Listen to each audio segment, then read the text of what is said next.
allow the children it's okay. It's okay. Off your mind. It's okay. She off your mind. Like me. Chai! Now wow, people wey suppose talk truth to power don't off mic. And if we talk, now 500,000 they go summer us, call them hate speech. But fear not, Maiyegun don't come. Ingo torchlight every corner, nooks and cranny of all these bad people where they spoil our country.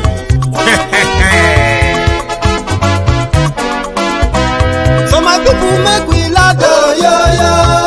Maiyegun don't come, oh yo yo. My people make we shout, oh yo yo. Maiyegun don't come, oh yo yo. Maiyegun don't come, man of the masses, oh yo yo. Maiyegun don't come, oh yo yo. Maiyegun diary Politico, oh yo yo.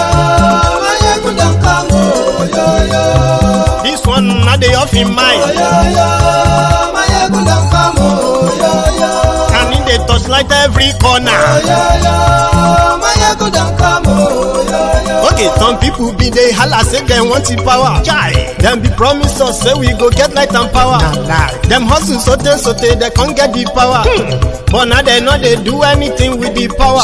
Every day, dollar just they get the higher power over naira. Still them talk say make we off mind. But thank God say Maiyegun don't come. So my people make you laugh, oh yo yo.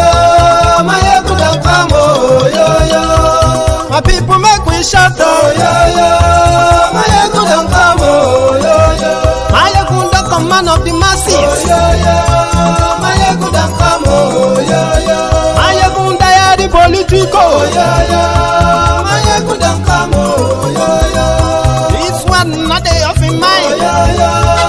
Maiyegun don't come, oh yo yo. Person where they do evil, no one make person talk. Them say that Maiyegun, that man too they talk. He too they talk. Say Maiyegun diary, he they hot like pepper. But every day then they take money in bulk. Woman picking they the street they hawk. Still them talk say make we no talk. But thank God say Maiyegun don't come. So my people make you laugh, oh yo yo. Maiyegun don't come, oh yo yo.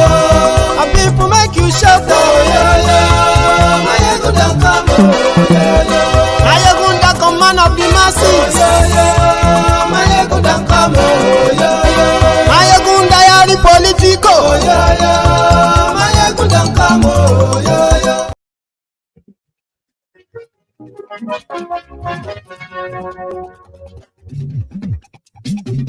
Hello there. Maiyegun làwa mọ̀, làmọ̀ tó dodo.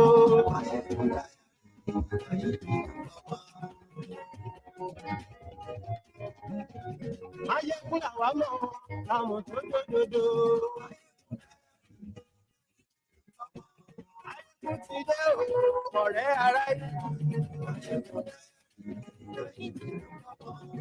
Morning to you, good afternoon to you, and good evening to you from wherever you are watching from. This is Maiyegun Live. àṣírí àjẹlù kì í kó níbẹ̀ o.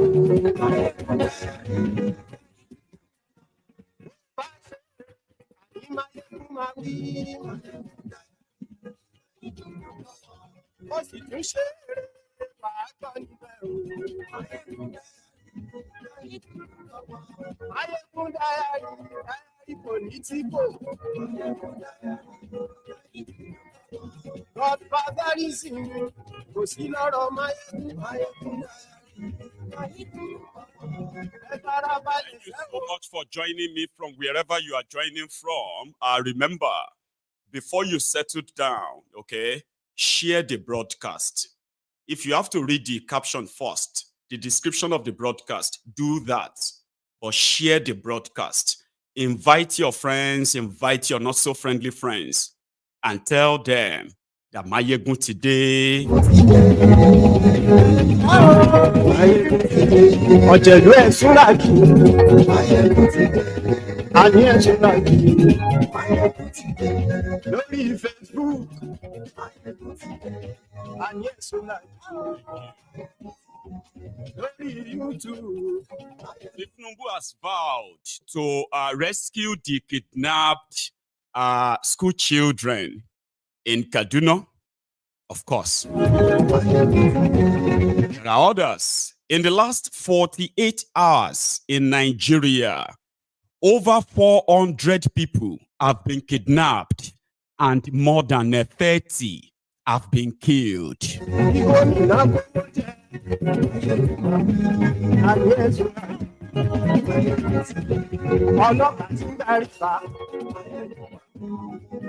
There's some women who went to the stream, those who went to the market, those who went to the farm, they ended up in the hands of their kidnappers. You will hear that tonight.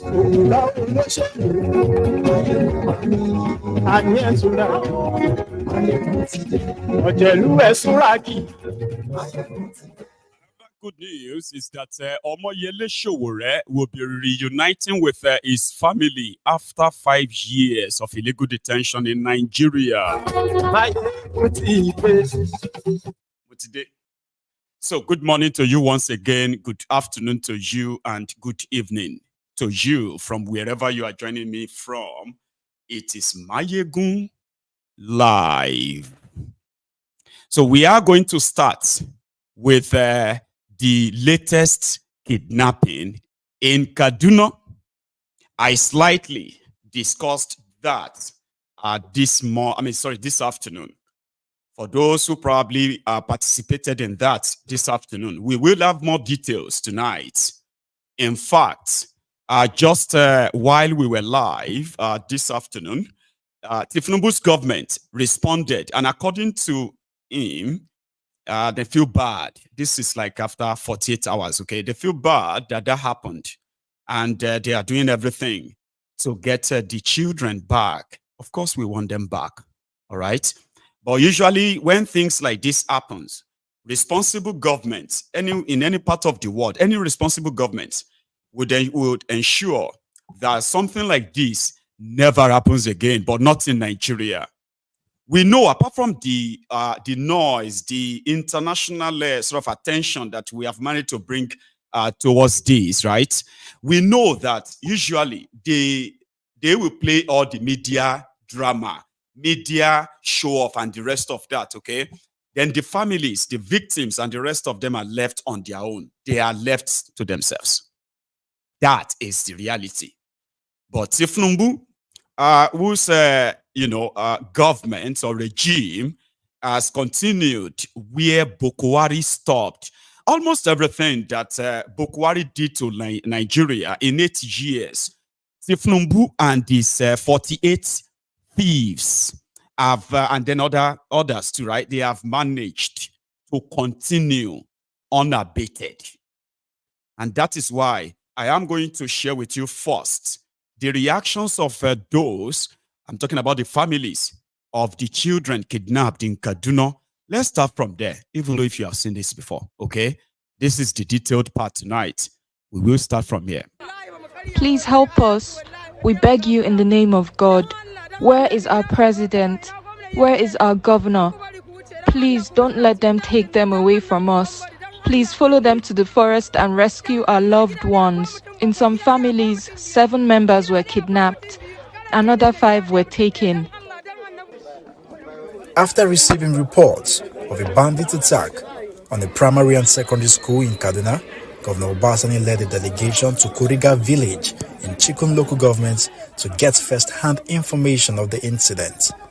Narrating the tragic incident to the governor, a teacher in the school says at GSS Kuriga, 187 students are presently missing, while in the primary school, 125 pupils were initially missing, but 25 returned home.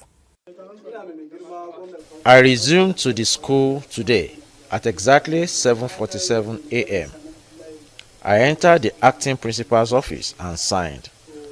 All of a sudden, the acting principal asked me to look at my back, and when I turned, we discovered that bandits had surrounded the school premises. We became confused. We didn't know where to go. Then bandits asked us to enter the bush. We obeyed them. Because there were many and the pupils were about 700, were following us. So when we entered the bush, I was lucky to escape alongside many other people. So I returned to the village and reported what happened to the community. Immediately, our vigilante and personnel of Cadvis followed the bandits, but the vigilante did not succeed. In fact, the bandit killed one of the vigilante. We just buried him a while ago. It was when we came back from that pursuit that we briefed the village head and we started making efforts to know the actual number of pupils and teachers that were taken by bandits. At GSS Kuriga, 187 students are presently missing. In the primary school, 125 pupils were initially missing, but 25 of them escaped and returned home. An emotional chief of Kuriga town laments the insecurity in the area and appeals to the governor to assist in the deployment of troops to secure lives and property. While addressing the community, Governor Obasani sympathized with the parents and families of the abducted students, although he says the figures of those abducted is still sketchy. However, he is working tirelessly to ensure that those abducted regain their freedom unhurt. That was the report from that Kuriga village. So now let me give you the quick backstory, okay? 2 days ago, while the government school in this community in Kaduna, while they were conducting their morning devotion, you know, the normal assemblies and all that. So according to them, immediately after 8:30 in the morning, the terrorists came. They didn't give us details of how they came, but according to that teacher who said he escaped, according to him, he said over 700 school children were initially kidnapped and marched into the forest. But some managed to escape. Okay? So the level of, the amount of logistics that you are going to need to move over 700 people will be so enormous. Now, the one you used in moving successfully 287 school children from that community undetected. According to the teacher, until they escaped, ran back to the village, nobody knew what was going on. I do not know the number or the population of people living in that community, that over 700 children will be moved out of a school and there was no alarm to the rest of the community. I do not know how that worked. But according to this guy, the teacher, over 700 children were marched into the forest, but some escaped. Then they decided to go and take stock by counting those that they could see physically. That was when they came up with 287 of them still missing. I still do imagine the amount of logistics that terrorists will kind of have to be able to move over 200, 300 people successfully, undetected, until they begin to make demands, ransom. I am still very much in awe of that, I have to say. And that is where the state collusion comes in. This is where the people that want to keep you safe, protect you, have shown that they are already compromised. Because, I can't walk into a place. Let's say I bring 5 or 6 of my friends and we decided that, okay, let us go and kidnap people. Do you know the amount of resources that will go into that? And without the corrupt, compromised security system in Nigeria, I don't see how that should be able. I don't see how anybody will be able to carry out such abduction undetected. But that will be a story for another day, Abby. Or you've heard it many times. Here is another report. This one is kind of being presented by a member of House of Representatives whose constituents have been massively kidnapped in the last few days. I wanted to let's have it. Very sensitive about this all-important issue.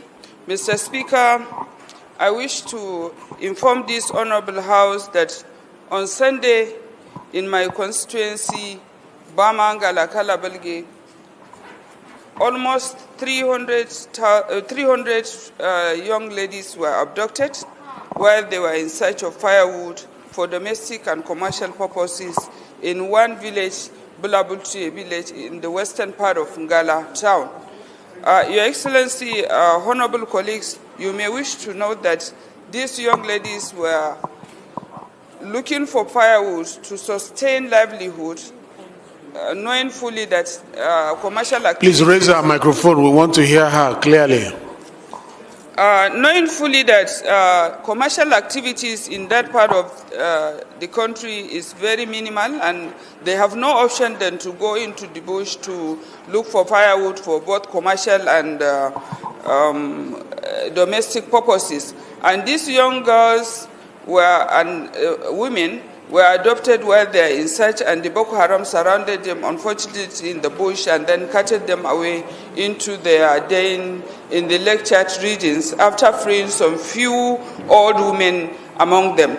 You should also note, sir, honorable colleagues, that since the abduction of the 276 Chibok girls on 14th April 2014, this is one of the major abductions being done by Boko Haram. I wish to indulge on this honorable house to plead with the security agency, NEMA, and everybody that is concerned to come into the aid of these young ladies and then declare a state of emergency to search for these young girls as soon as possible, so that it will not take as long as it has taken the Chibok girls to be rescued. Thank you. Thank you. Thank you very much. Dogwa, Mr. Speaker, I represent the good people of Tudunwada Dogwa Federal Constituency in Kano State. Mr. Speaker, I would like to very unusually crave your indulgence and that of the House, that in the light of the fact that we have a very light order paper today and we're about rounding up, and on a serious note of the weighty nature of the information passed on the floor here by our honorable colleague, Sister Zainab Gimba, which of course involved the liberty of over 350 young men and women, like she said. So I would like to crave your indulgence and the leave of the House, if you could allow Mariam Gimba to quickly go beyond just the passage of information on the floor of the House. The matter, I feel, is too important to just be mentioned without necessarily taking a legislative pronouncement immediately. So I want to crave your indulgence. I have discussed with her that she is ready and she has the motion on her system. If the House could allow her, bearing in mind the tragic nature of what actually happened and the sensitivity of the matter she brought, to allow her pick it as a motion, so that at the end the House could take a position and is now resolved as a pronouncement of this honorable House, not just an information like she just passed. So I plead with the House to allow that, please. Thank you. You know, hardly, because the order of business of the day, once it is out there, we usually follow it strictly. But because we saw that she flew into the country because of what just happened, and she came here in tears, and the compassion and the passion for her constituent, we decided to do what was not, ordinary to this House by waiving order 8. But because she was also emotional, she did not present it as a motion, with a space for us to move a resolution, to have a resolution from the House. And that was why we asked her to bring it next week. But based on your plea, does she have the copy of the motion? Can I see a copy? Yes, I guess she has with one. Necessary prayers. I guess she should have one with her now. Can I have a copy, please?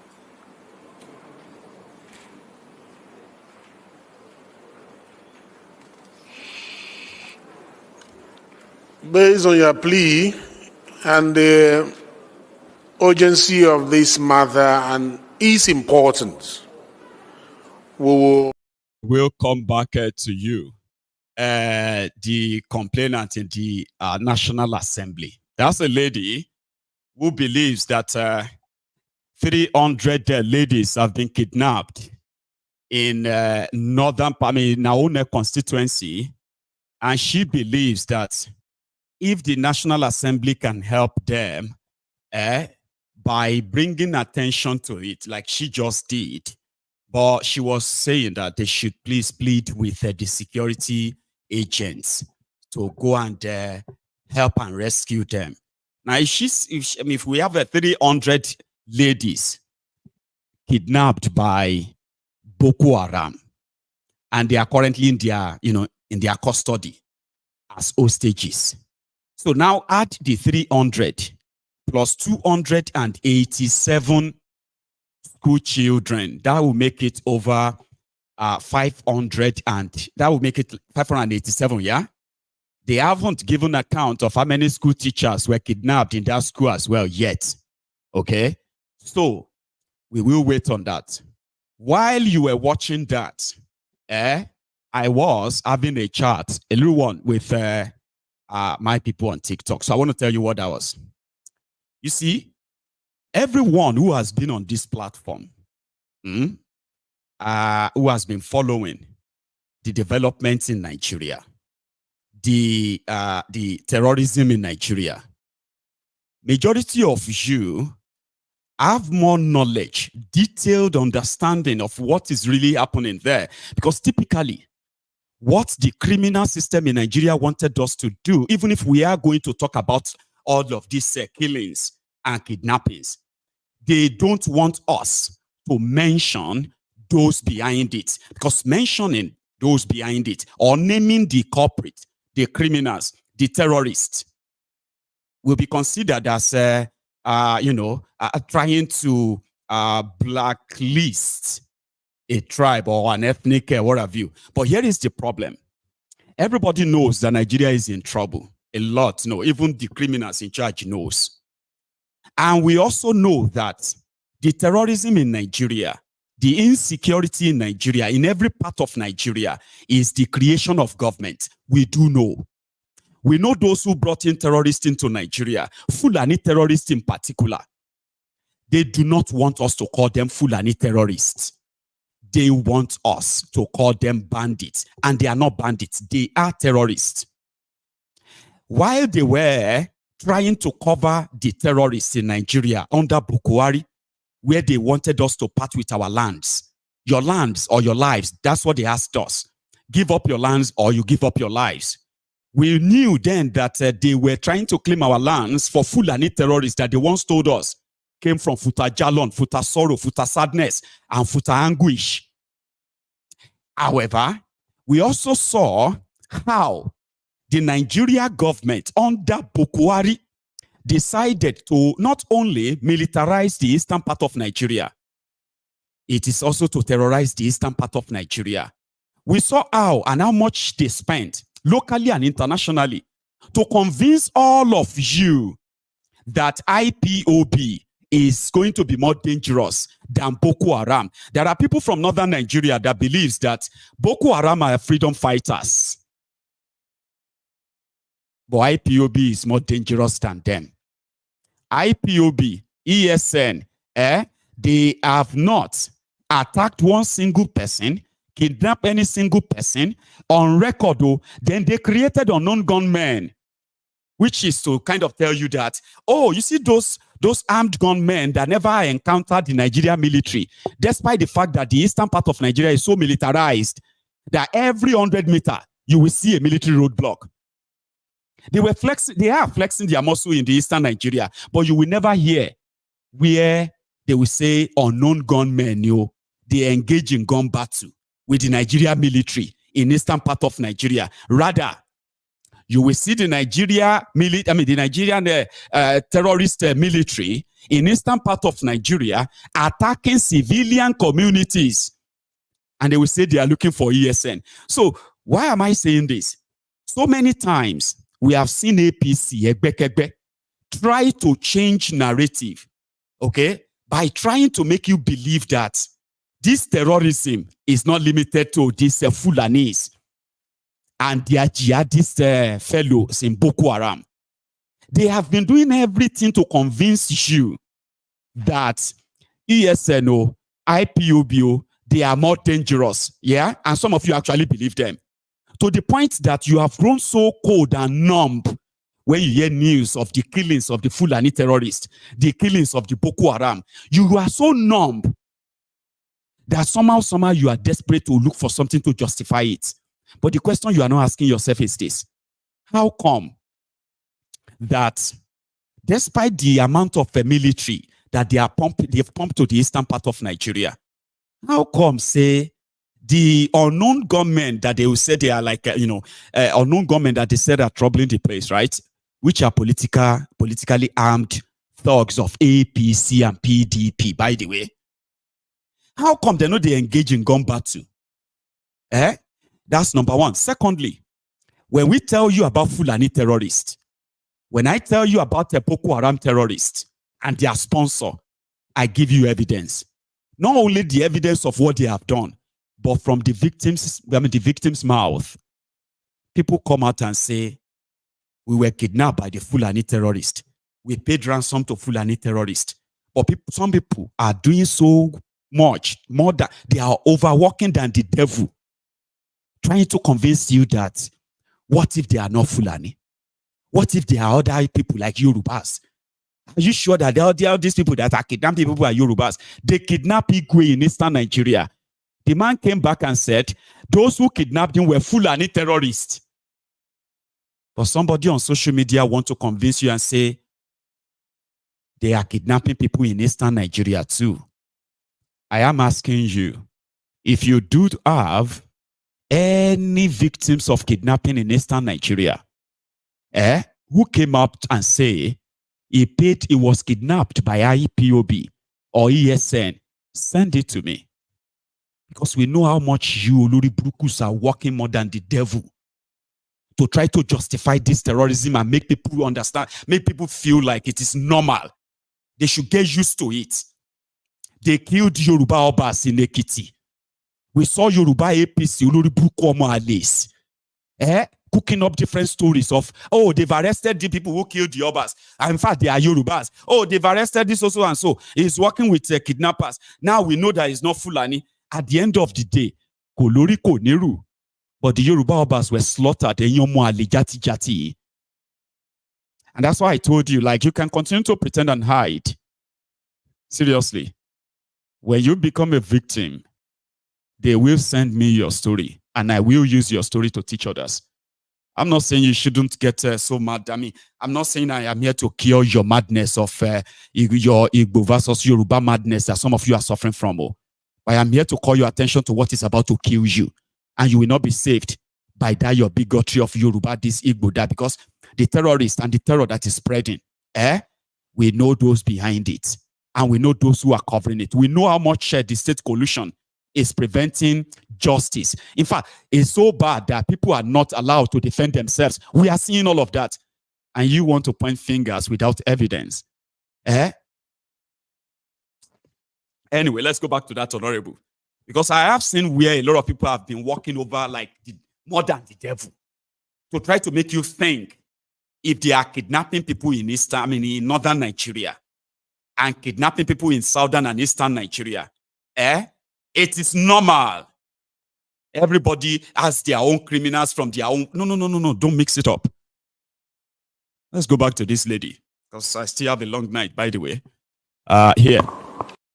Honorable Dr. Zainab Gimba, I represent Bamangala, Kalabulbe, Federal Constituency. Mr. Speaker, I'm from Borno State. Mr. Speaker.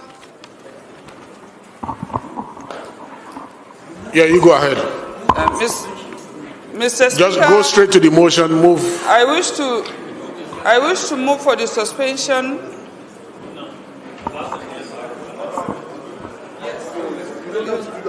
Okay. Thank you, Mr. Speaker. Since my senior colleague, Honorable Dogwa, has made that suspension, I would like to move on with the motion. Mr. Speaker, the motion is abduction of dozens of women and children in IDP camps in Gala, Borno State. The House knows the recent abduction of dozens of women and children in Gala, Borno State by the Boko Haram insurgents.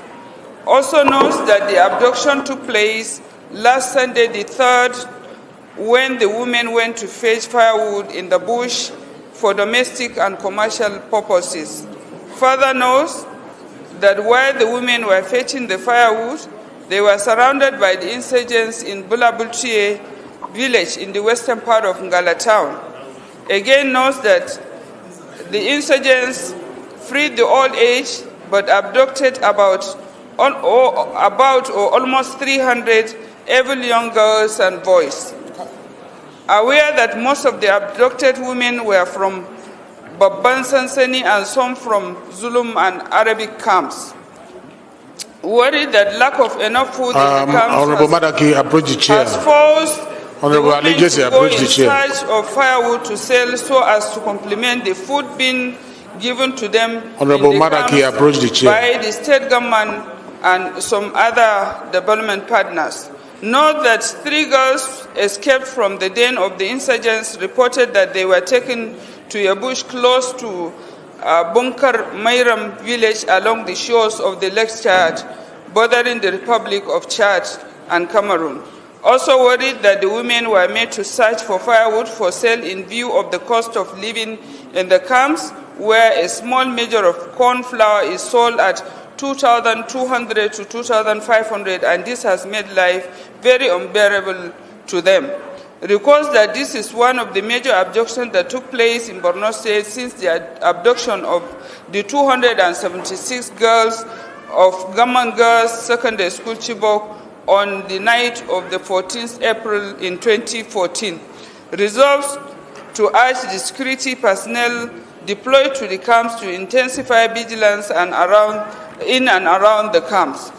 The House also resolves to task all security agencies to rescue all abducted victims.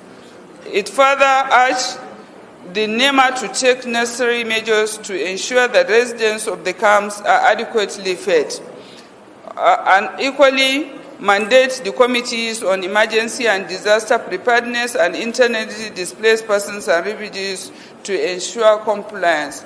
Thank you. Thank you. I didn't see where your prayers. Yeah, it is here. Is it one of your prayers, or somebody want to make an amendment to that? Because to me, that is more important than NEMA. Yeah, I've said and all the rest of them. I want to get those girls back. It is here, sir. I've made mention of it. Prayer number what? I made it at prayer number 1 to task all security agencies to rescue all abducted victims. Let me give you the amended. Nuisance Lele. Nuisance Lele. Sorry, Jared, ladies, okay? Nuisance in here. Even though the message is delivered, but she said she's praying for the other clowns inside that place to help them talk to the government so that they can help them rescue. And I don't know. Nigeria at the finish. I am just here to remind you every day. Okay? So, somebody was like, we don't need all this talk. We need action. Baba Moya Kobo Wiri, Ashiri. Action from who? Action, Latawatani. You are being ruined. And a lot of you who are the direct victims, you are there on your phone, keypad warrior. Go Maiyegun, we don't need all this talk. We need action. Maiyegun, we don't need all this talk. We need revolution. Baba, what have you done in your capacity to help us get to the road of that revolution? Personally, what have you done in your own personal private capacity? Shibufe revolution. What have you done? You are waiting for somebody else, Abi? Hey now, we need action. Action from who? In the last 6 months alone, how much of the action have you taken in your personal capacity? Apart from you and your phone, telling people to stop talking but do action. Action from where? You see, we have reminded you a lot. Oh, see, those of you who wanted revolution and the rest of you who are waiting for others to start it, you are not ready.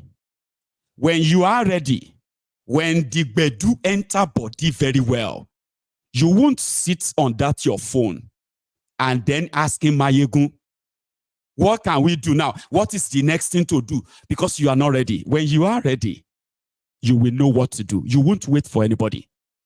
Okay? The action that you need is right there in your own hand. Or if you think, so I mean, all this talk, so one of them, even one useless one, even said, all this talk, nobody is listening to you. But you are listening to me. You are here. You could be elsewhere. You could be somewhere else. But you are here. Somehow, you are concerned. You know that somehow, this also affects you, even if you want to pretend it doesn't. This is my own role to make every one of you understand the danger that we are all in. Now, you can pretend or live in denial of it. But do you know what you will never deny? Your conscience, except if you haven't heard it from me. And as for the criminals in charge of Nigeria, they don't need to listen to me. They do not listen to any of you anyway. But you know something? A lot of you can hear them loud and clear. The shagias from left, right, and center. They will hear from you. They don't need to hear from me. They will hear from all of you, all of us. And what they will hear, I don't know. That will be up to you. So let's go back a little bit. Where somebody was talking about, listen, this kidnappings is what you have heard. There is another ongoing genocide in Benue. Pray and tell that YouTube will not get mad with this video. I'll show it briefly. 17 people were slaughtered in a community in Benue. I mean, we saw the Fulani jihadists and the endless attack when they turned Benue, the food basket of Nigeria, to graveyard of Nigeria. Benue have different burial grounds. People killed by the Fulani terrorists in 8 years of Bukwari APC. In 2023, INEC Mahmoud announced that the state is now controlled by APC because a reverend father told them, right, that party doesn't matter because he who ended terrorism. Now the killings have continued, by the way.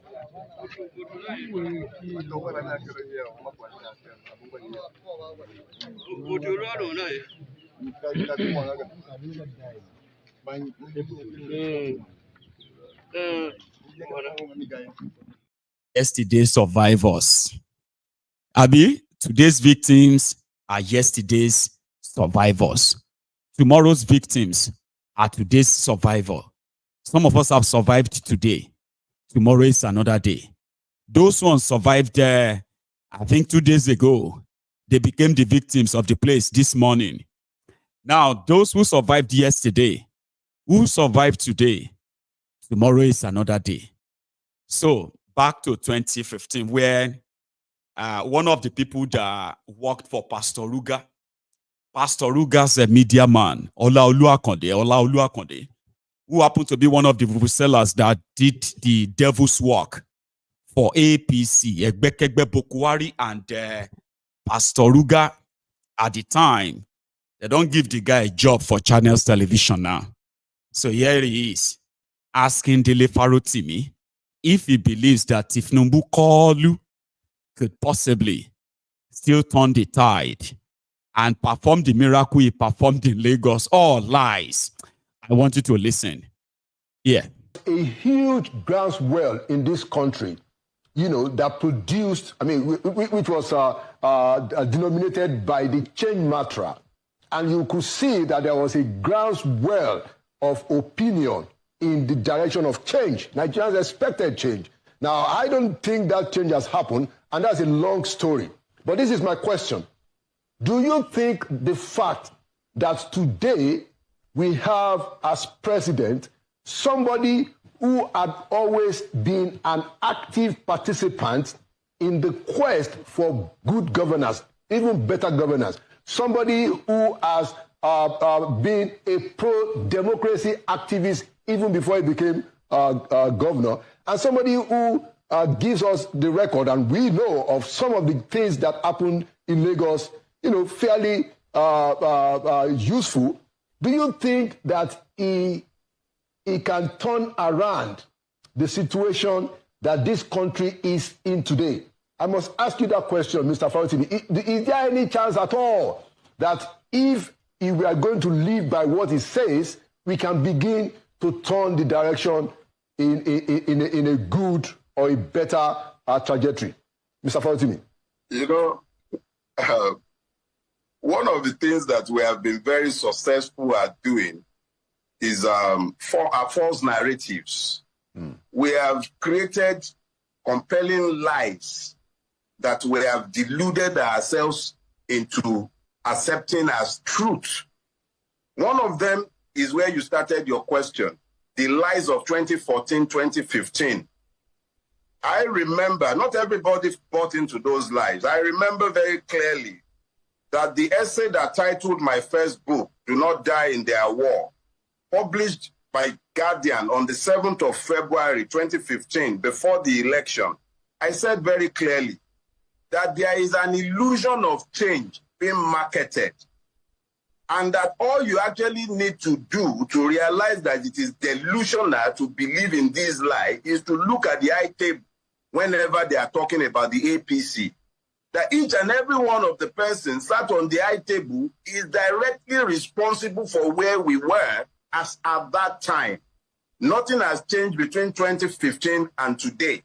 Let's be clear about something. You said that the man had done some things in Lagos that should suggest to us that perhaps we'll see some changes in Nigeria. I put it to you, sir.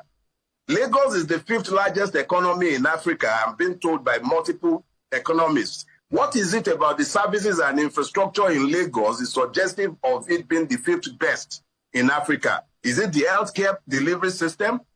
The man built Lagos, quote and unquote, but he hasn't built a single healthcare facility in Lagos in 20-something years that is capable of treating his own many ailments. That is one. In Lagos State, for every government classroom, for every classroom built by the Lagos State government, and I'm not talking about those built in the last 20-something years, I'm talking of those that have been built from the inception till date. For everyone, there are at least 4 private classrooms. That is telling you the total failure of the educational system in Lagos is completely, almost completely privatized. The ones that are in existence are so degraded that nobody who can afford it will send their children to those schools. That is what has been built in the last 25 years. When you now begin to look at the road infrastructure in Lagos State, my neighborhood, the Lekki-Ekpe axis, they've been building the single road in and out of my neighborhood for over 16 years. It's not been completed. It's a nightmare to travel that road.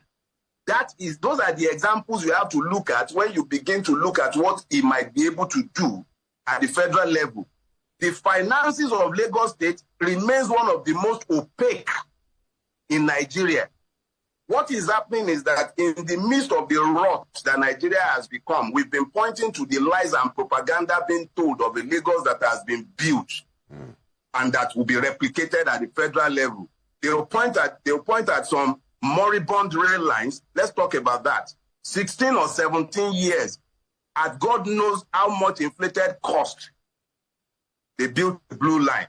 They're talking about a red line now. Question is, how much of that red line actually belongs to the federal government? How much of it was built by Lagos State government? At what cost?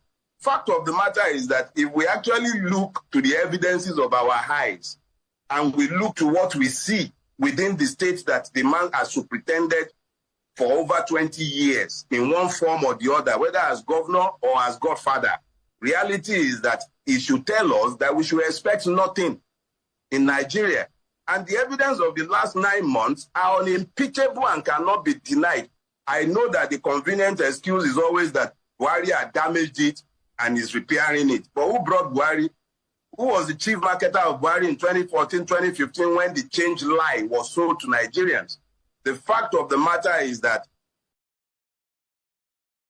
a huge... Thank you, Charade. DF. Dele Farotimi.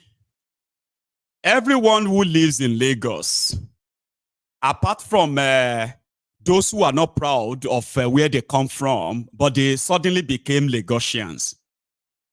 Those who cannot tell you where they come from, because most of where they come from have become so underdeveloped that they are not proud. But the Lagos they want you to believe exists, it exists in the imagination of these Uluri Brukus.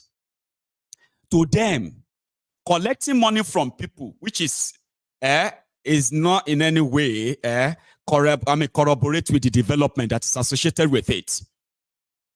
16 years to build one single rail line, called Blue Line. Now, it's going to take them maybe another 16 years to build you the Red Line.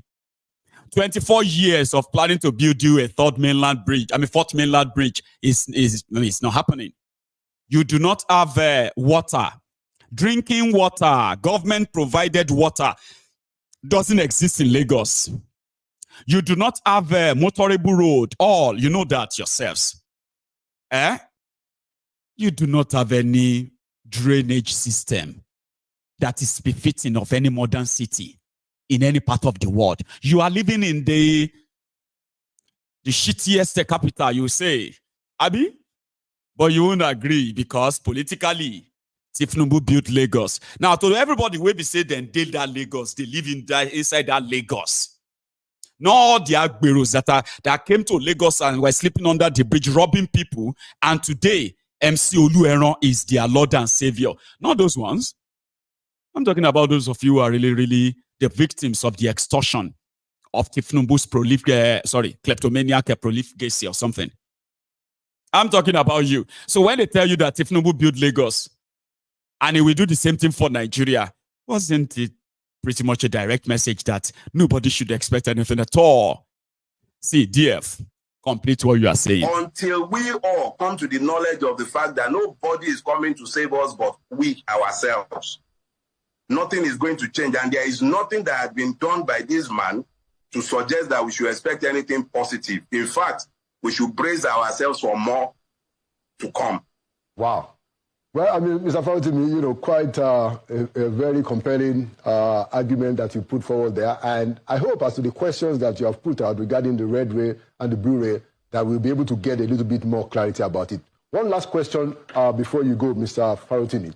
So, do you subscribe to any kind of political reforms, that might help the people to get out of what is clearly, something that is not worth the while, based on your description? Let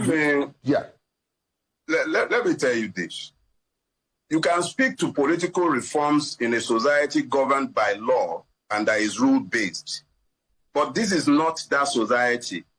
What has happened is that with the ascension to office of the man known as Bola Ahmed Tinubu, an INEC that advertised beavers, transmission of election results from the polling unit level, unilaterally turned around and talked about glitches, and the courts decided to be legalistic in interpretation of clear provisions of the Electoral Act. So today, what the courts have said is that the INEC does not have to transmit results electronically. So we are back in a situation where someone like Wike is appointing his person as an INEC commissioner. So we are in a situation where whatever INEC says is the result is the result. And if you are now saying that we should look to reforms, question is, who is to reform our situation? Can we depend on beneficiaries of electoral highs to then reform themselves out of power? It is next to impossible. I have spent my time since after the election seeking to educate the Nigerian people to understand that they are the only ones who can rescue themselves from this mess. Nigeria is already headed almost inexorably towards a catastrophe. But the reality is that if the people are not carefully educated to understand that they are not each other's enemies, that the real enemies of the people are those who have ruined this country and placed us where we are, we will end up in an implosion. I fear that. I run away from that, and I seek to educate the people to understand that Chinedu, Ngozi, Wasiu, Kule, Nodu, or Aminu, those are not the enemies. The enemies are the beneficiaries of this system. This system has to end one way or the other before Nigeria can be rescued. The beneficiaries of this system, both within and outside Nigeria, are taking too much pleasure, and they have no deterrence. They have nothing to gain from reforming it. They've successfully weaponized ignorance and poverty against the people, and they are they are so hard-headed, they cannot even see what is in their own enlightened, selfish interest, and they believe that they can sustain this evil reign. But I know human history has told me that this is not sustainable. My worry is that we don't end up in a cataclysmic situation. That is my sole worry. But to expect any change or self-reform from this system is delusional. It's not going to happen. Thank you. Thank you so much, Mr. Farutimi. And thank you very much. What shall I say unto the Lord? Yes, Lord. All I have to say, Thank you, Lord. What shall I say? Thank you,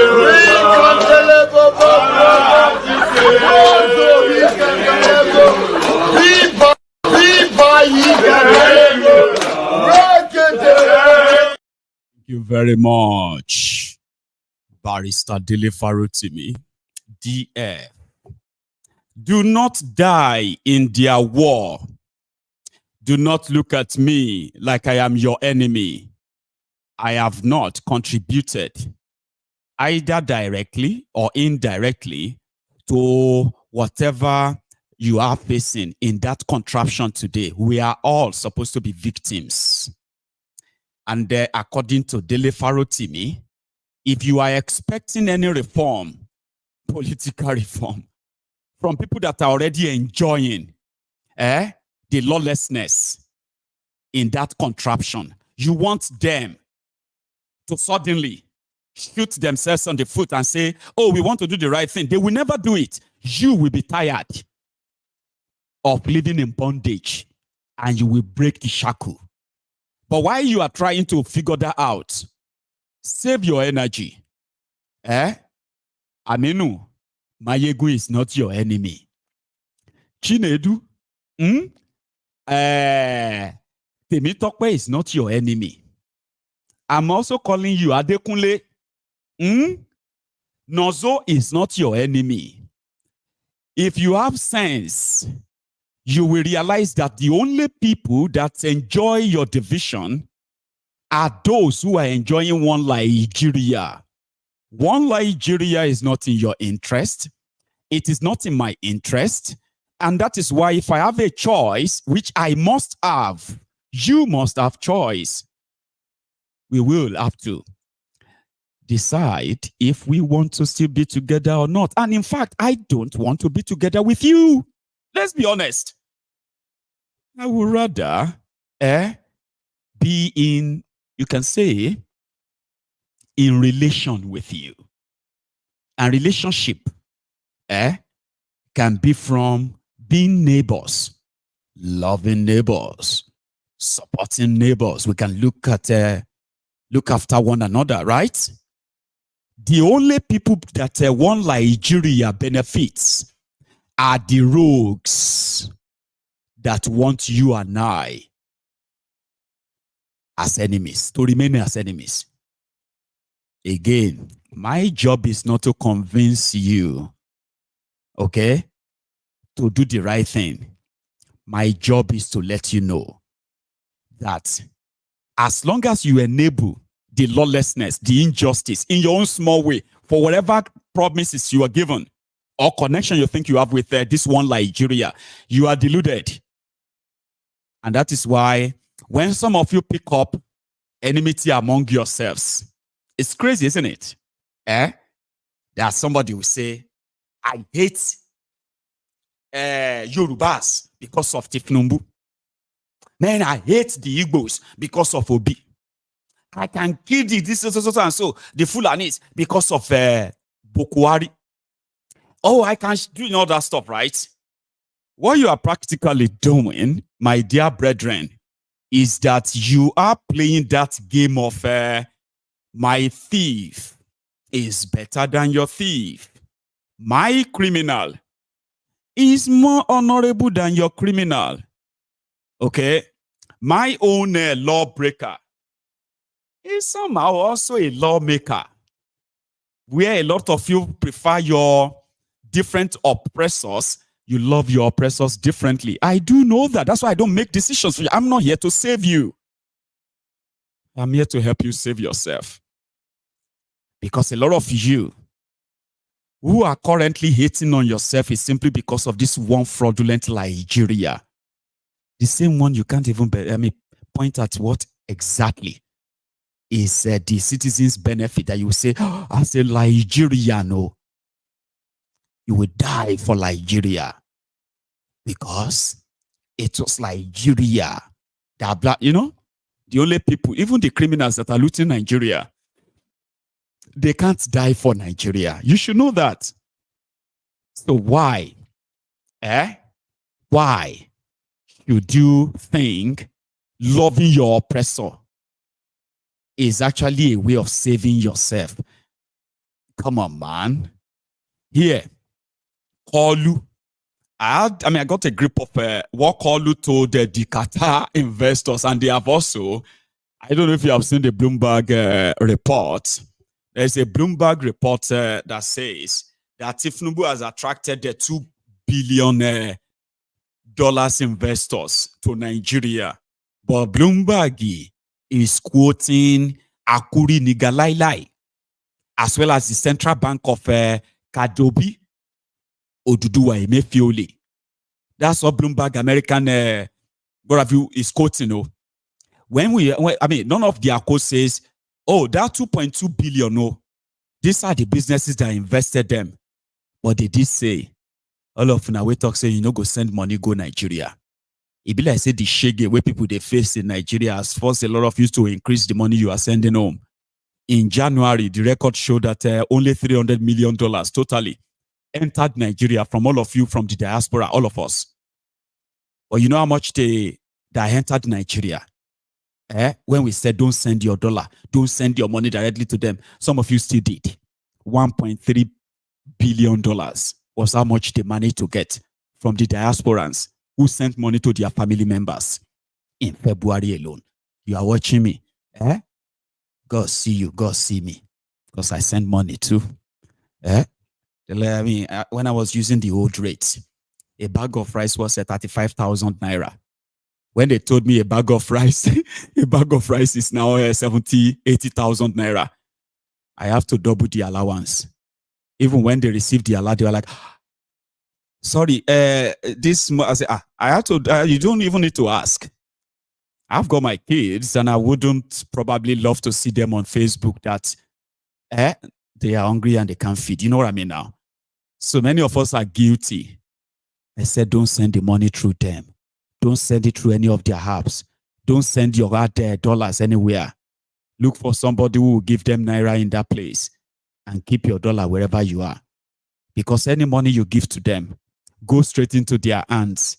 And do you know what they do with the money? not to strengthen your economy at all. They just draw the plan of how to steal it. Here you get.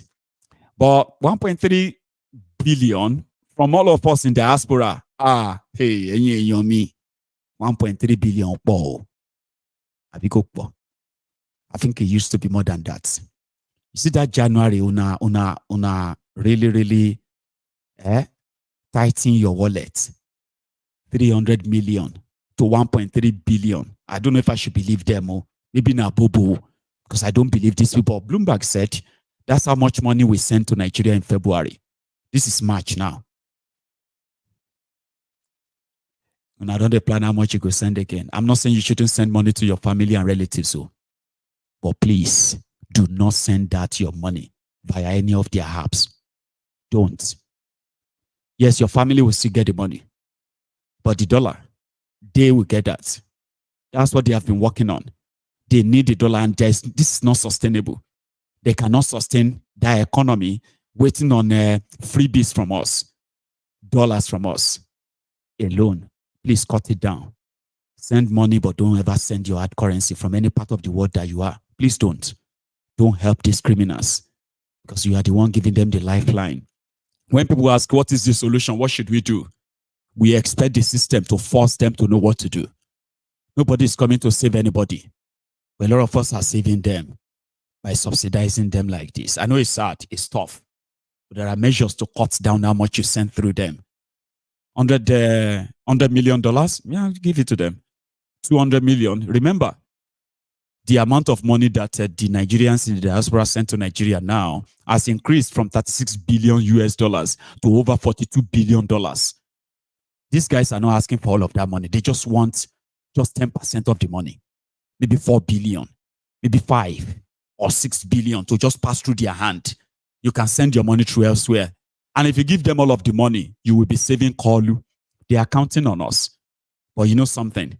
If this was going to go into the economy of Nigeria to really help them, if they are going to actually stop the stealing and all of that, I wouldn't oppose it. Okay? But guess what? They are not going to do that. This money will be stolen. Every penny of it that comes through their hand, they share that among themselves. Give it different names, and it disappears. This is what they said he told the Qatari. In this absence, right? They do not have anything to back up their naira. An evidence that Oduduwa Emefiole, Kadobi, has been printing his own money. Take a look at this one. This one are the ones they printed this year. We have it on a good authority that Tifnubu has printed over 7 trillion naira already.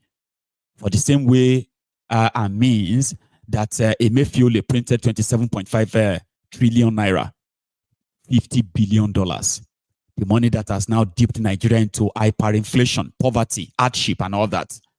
Now, the people that are blaming Emefiole for printing that amount of money in 8 years, they have printed at least 30% of that same amount of money that Emefiole printed for 8 years. Tifnubu has printed that in just 10 months. By the time he's done with you in 8 years, now we borrow, now go to take the buy bread, to carry money to go buy bread. Do you understand? Now you must have been seeing these new notes.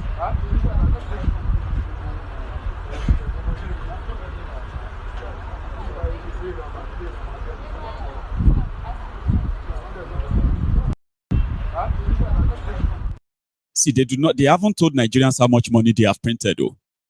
But they have been printing money.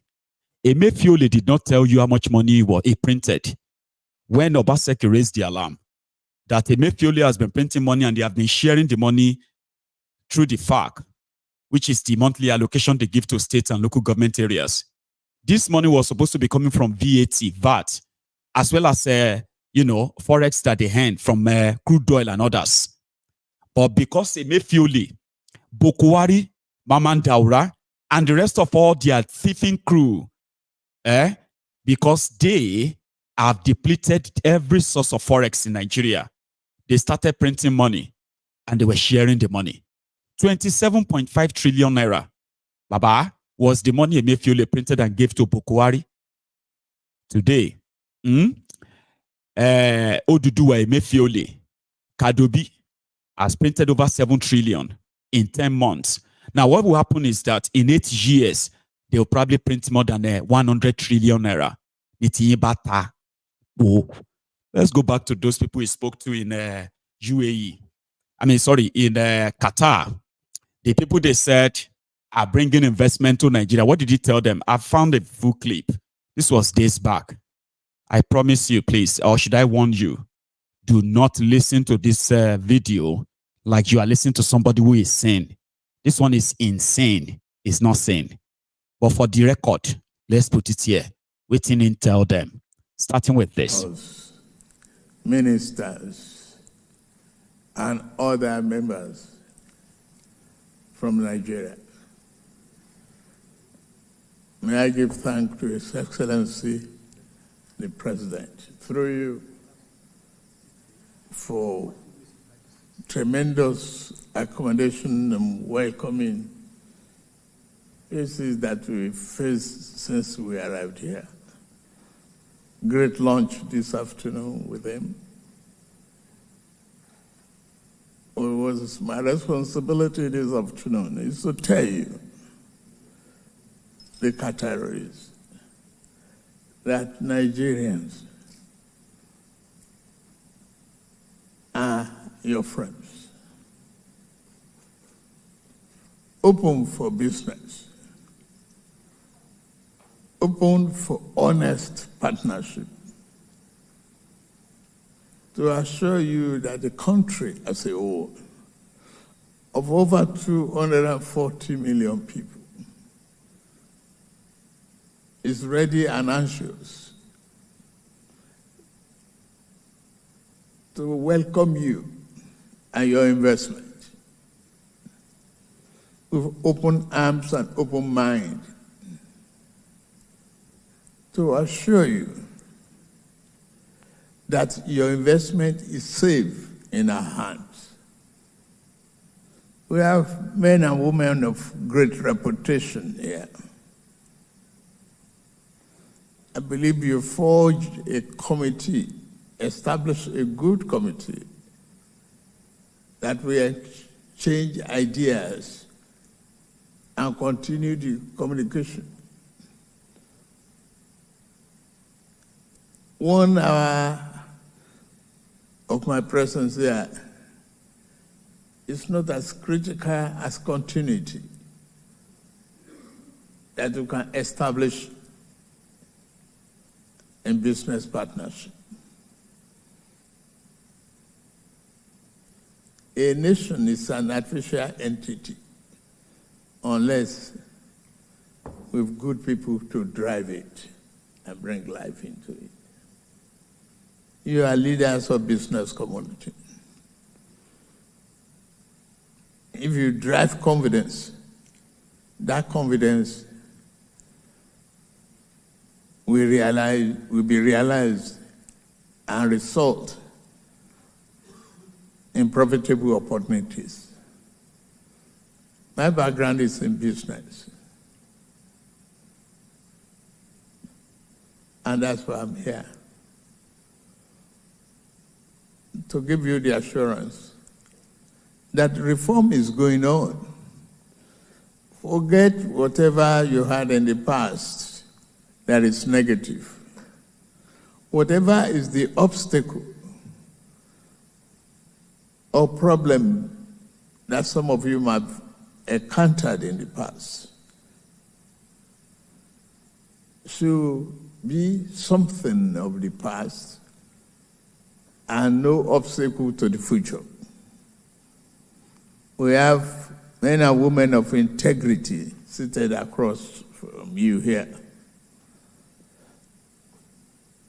to give you assurances that Nigeria is open for serious business. The reform that we've embarked on, we have with you here a man who has been here to receive recognition and award for anti-corruption, Sir Nuhu Ribadu. Stand up, please.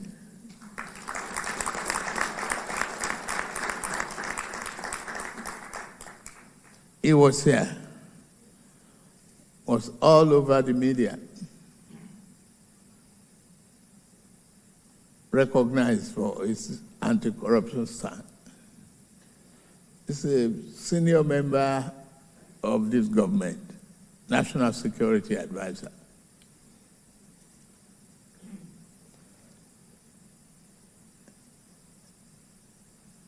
The point of contact, don't overbribe. And if it's taken from you, revert to us. Don't give.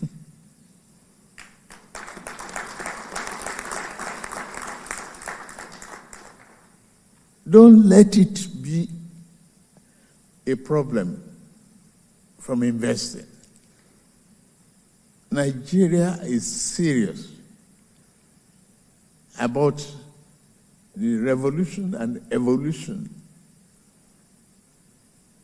in business promotion that we have.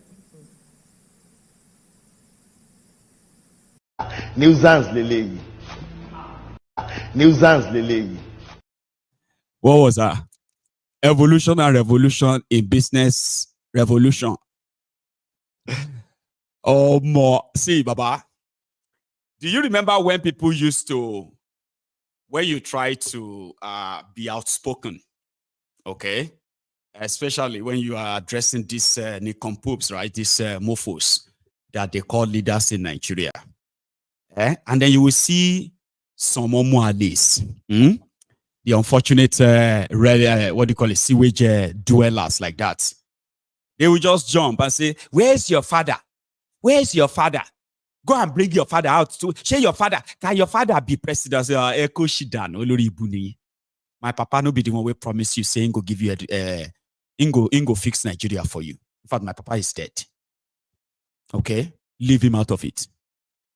All right?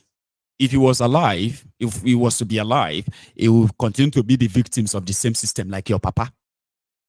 Okay? So the same way your papa no promise anybody saying go give birth to a foolish person like you, we no get sense. Is the same way my papa no be the one where be say you went to your INEC to go and thumbprint for. Face the people where you make leaders. Leave him alone. Maiyegun leave him. No, I won't leave him alone. Olori Bruku, you no get sense. What happened is that you have criminals who have all it takes, right, to keep your lives a mess. And as the consequences of bad leadership is not limited to the ways that we defend them, so we won't leave them alone. Do you understand? They would have to leave us alone. And if they don't leave us alone, right? Now we'll get rid of them at some point. We'll get rid of them at some point because their intention is to what? Is to get rid of us as much as possible. So not be my papa saying go give you, go protect you. You know, vote for my papa. So don't come here and be like, what has your father done for, what's waiting your papa don't do for Nigeria? Some of you waiting your papa don't do. You are Bakus, Oshogbu Alimajiris. Other than for your papa and your mama to give birth to a waste of vessel, a waste of space that will use their existence to promote, defend, and possibly even ready to die for their oppressors. We won't kill them anyway. That's what your parents contributed to this society, and it's hurting us. I swear. Because now somebody born all some of you these ombud slaves, sophisticated morons, people who can't really think. Now some people born you. See the problem we are in now. You wish that they can do some selective reproduction. You could just say this person say this one no get sense. No, castrated. It cannot reproduce. We can't allow this person to reproduce. We cannot afford a reproduction of this moron in our society. There will be no future. A lot of people that shouldn't reproduce. But God in his infinite mercy, they have reproduced millions, army of morons that are controlled by their bellies. Look at all of us now.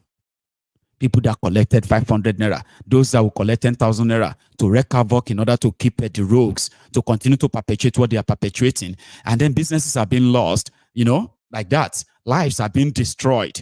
All it took them is just to give them 1,000 naira to repeat the same thing every 4 years. Do you not think they are the threat to our national security and our lives?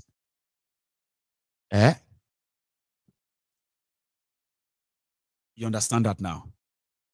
Like let's reason them now. Now some people born all these on-boot slaves now. These unity beggars. These one Nigerians. And some people born them. See the problem we are in now. Imagine say they don't do one child policy like China. You go see some foolish people. They have been foolish since birth. Now some of them have 5 children, 10 children. Look at Nigeria. Or do you think all of this is coincidence? So we need to work on that reproduction. Like you have to make sure that people will say they are waste of vessel, they are waste of what have you. What you do is that you castrate them and just make sure that they don't reproduce. It's to protect. It's to protect the future. Here is the other part. Sorry, did you learn anything at all from what Kolu said? Because I need to ask. Good. Now, whatever you learned from the first one, is going to be similar to what you are going to hear in this concluding part. This is what he told them in Qatar, for the record. Free in, free out. Bring your investment. Whenever you are ready to go, your money is free to go out. I give you that assurance.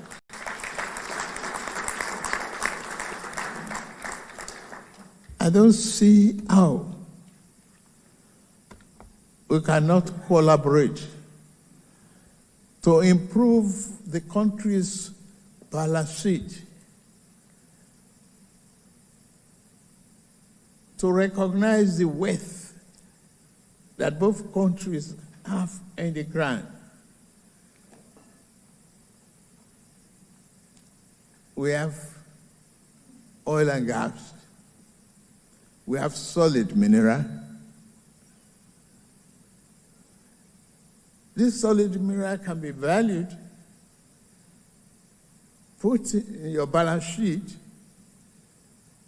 as asset, and make a very good private investment opportunity for the two sides. I don't see why we are not exploring the iron ore and be great partners on steel production, energy that can be produced here in Africa.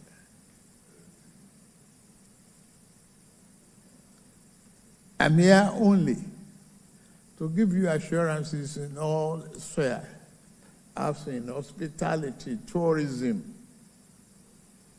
many opportunities that abound around us. We have to exploit it. And if you take advantage of all of these opportunities that is available, nowhere else will you find the greater rate of return that is available to you in Nigeria. Bring your investment. You are free of the burden of double taxation. Let's work together. I, as the president, am assuring you that your investment will be safe and you are free in and willing out whenever you are ready. Healthcare industry, hospitality industry, infrastructural investment. is available. My own is not to bore you with sermons. My own is to assure you that those investment opportunities are greater in Nigeria. And when you have highly educated,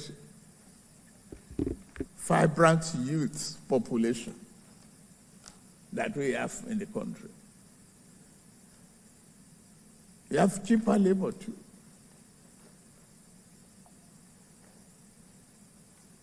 Healthcare is an advantage for investment for you. So please, let me stop here. Just one again, reassure all of you that we should set up a committee. Nuisance lele. Nuisance lele. A madman, eh? So I was telling my friends on TikTok, I said, listen, whatever you are going through in Nigeria right now, the architect of it is Kalu Tifnumbu. The world knows him. He is a drug dealer, who forfeited nearly $500,000 for heroin trafficking in America. He didn't deny it. The world knows him. Nobody is going to bring their investment into that place. I am saying this to you not because I do not want them to, but I do not want them. They want them to if I have my way. Because you know why? They will lose everything. Kalu was telling them there in that Qatar that don't worry, your money in, money out. Bring your money in and take your profit out. But the Were couldn't fulfill the same promise he made to them in UAE in August. He can't. He couldn't. They do not have any money to give to anybody. They've stolen it, squandered it. But if you want your money, they can go and print you some naira. Carry them somewhere and see who can buy them from you and get your real money. They do not have any forex to pay. If you take your money to Nigeria, you will watch them use the money to buy themselves aircraft, ships, and the rest. Yacht, and the rest of that. These are career criminals. And you shouldn't listen to me if you have some money to lose. You understand? Not just that, are you with me?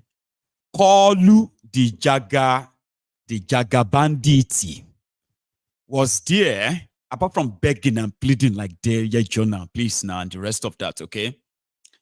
Kalu was asking the Qataris to come and invest in his oil and gas. Qatar is oil producing country. They've got oil and gas. What are you talking about? They want you gone. Possibly if you can become country that doesn't even have any oil anymore.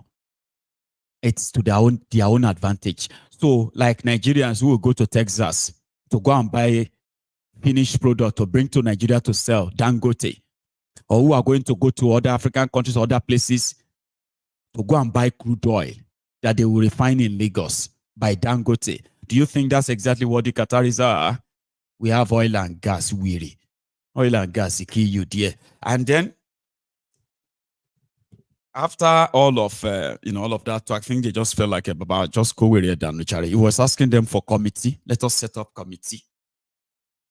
He's asking for committee in Qatar, the typical Nigeria way, so that they can then bring some weirdos with pot bellies and say this is the chairman of the committee. Nigeria, Qatar trade bilateral trades to so and so. They don't add any value there. They do not want him. They never wanted him to come. The journalist that reported Tifnumbu said drug case in America was awarded honorary award to say, well done, good job. But they didn't do their homework well. So they packed their bags and took the Bulaba to Qatar. And again, you listened to him, did you? Or didn't you? So you can tell me what you learned from what Kalu said. Apart from the ones that you know are pure the job man lines. Nobody is bringing any of their money to that contraption. Even if you have juju, carry your juju man there to to convince them. All right. Well, it may be a different case too for fraudsters Otobokeyamo. Now, fraudsters Otobokeyamo was rewarded as the aviation minister, and Omolomo has been gallivanting all about, you know. And according to him, is signing deals with. I'll show you this one. He will tell you himself. Listen. Understanding today between the French Civil Aviation University and our own African Aviation and Aerospace University called the AAAU. They've been existing for decades, and we are just a baby university, and I think we can gain a lot, by cooperating with them. So this is just a memorandum of understanding. We've not gone into details, but we have agreed to work together to exchange a lot of ideas and personnel in time to come as time goes on. And so today we are signing a preliminary agreement to work together. Thank you very much. Thank you. You want to make a speech? If you want to, but I think it's Enak that should make the speech. No, the objective of this study trip, I think, has been reached, is to strengthen our relationship in the civil aviation field. So today we are signing MOU for the schools, and in the coming weeks we will sign a MOU between the civil aviation authority to go further. Thank you. Thank you. Cheers. Understanding today. Fraudsters Otobokeyamo. They're putting up a show. Those guys in the hall were like, we're just saying that maybe we can do school together. African Aviation School of University. They carry one of them. I don't know, maybe that guy who sat there that was about to sign for African University, where Otobokeyamo did it back as a big man. The guy, if he be one of him PAO, the people that they gave job to be carrying bag after them, they say, sit down there, you will sit down, you will sign it. I'm the boss, I'm the minister. And they will tell everybody, I'm a minister, like, Anyway, he visited the what's that ball called? I think Airbus 300 or something. What do you call that aircraft manufacturer in France? France does manufacture passenger aircraft. What do you call Airbus? Anyway, you do know what I'm saying, right? He visited there, took some pictures, and told Nigerians that he's going into collaboration with them. You won't buy plane? Otobokeyamo, you won't buy plane. I'll be waiting, you won't do. Adis Sirika, the last guy before him, right? We know what that one did. That one had to go and hire Ethiopia airline that they have to paint Nigerian flag on it. And he deceived the entire country, 200 million mumus. And there's nothing that happens. So Otobokeyamo is currently putting up a different show like that too. Trying to say, we are meeting this. Take pictures with Oyibo. Yeah, let us sign the agreement. Yeah, we have signed agreement. Nigeria and France agreement. Nigeria and American Aviation agreement. I do not know how this indeed really benefits anyone, but they are all over the place looking for different photo ops to show you, just to show that they are working. But when you go out there, you come back to say, man, this life is becoming unbearable. It is already unbearable for many. So yes, that is the situation. And finally, the wife to Tifnumbu, that is Remi Werekwe, had this to say concerning the kidnappings that just took place in the last few days.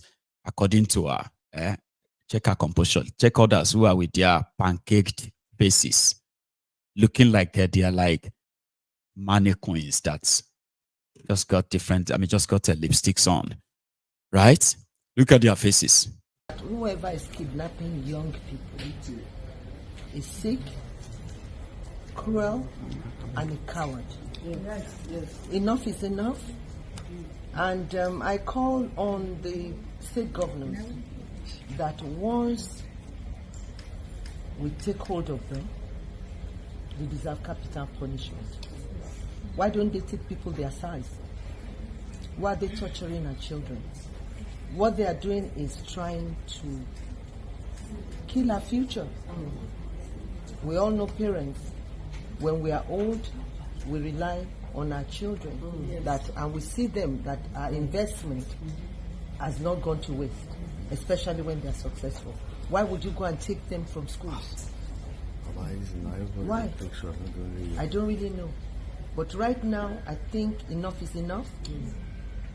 As a former lawmaker, I believe that any one of them captured deserve capital punishment. Yes. I say it, and I believe most mothers would believe that. Yes. We carry them for 9 months. When you are giving back, you don't know whether you are going to live or die. Yes. And you don't watch what you love being snuffed away. I watched a lion having cubs. Just going there to look at the cubs, I see how territorial we are. You can't even touch their children. And once they know they're big enough, they can smell you, they don't want you around them. If animals can do that, what about us? So they are animals, they are evil, and then we should take them out among our midst. Wherever. Nuisance lele. Nuisance lele. Emi talking like her husband. Remy clown. She's there sounding as if to say her husband is not the commander-in-chief of your Fulani Republic of Nigeria, by the way. So she's there trying to make a narrative that somebody like you will make, okay, and say, no, they are animals. How can they go to the schools and pick and kidnap school children? Eh? We are all mothers. I am a mother. Eh? And when you are pregnant with these children, or you are pregnant with them, you don't know if you are going to live or if you are going to die. In fact, I'm going to say it now. Any of them that is captured, they deserve capital punishment. Yes, ma. Capital punishment. Yes, ma'am. Yes, ma'am. How can somebody just go and, you know what I mean? That's just that. You can't compare that with this, Abi. Where Peshe. I played that this afternoon. I'm going to do it again before I go to the next thing. Shay, help us, help us. There is God, There is God, God.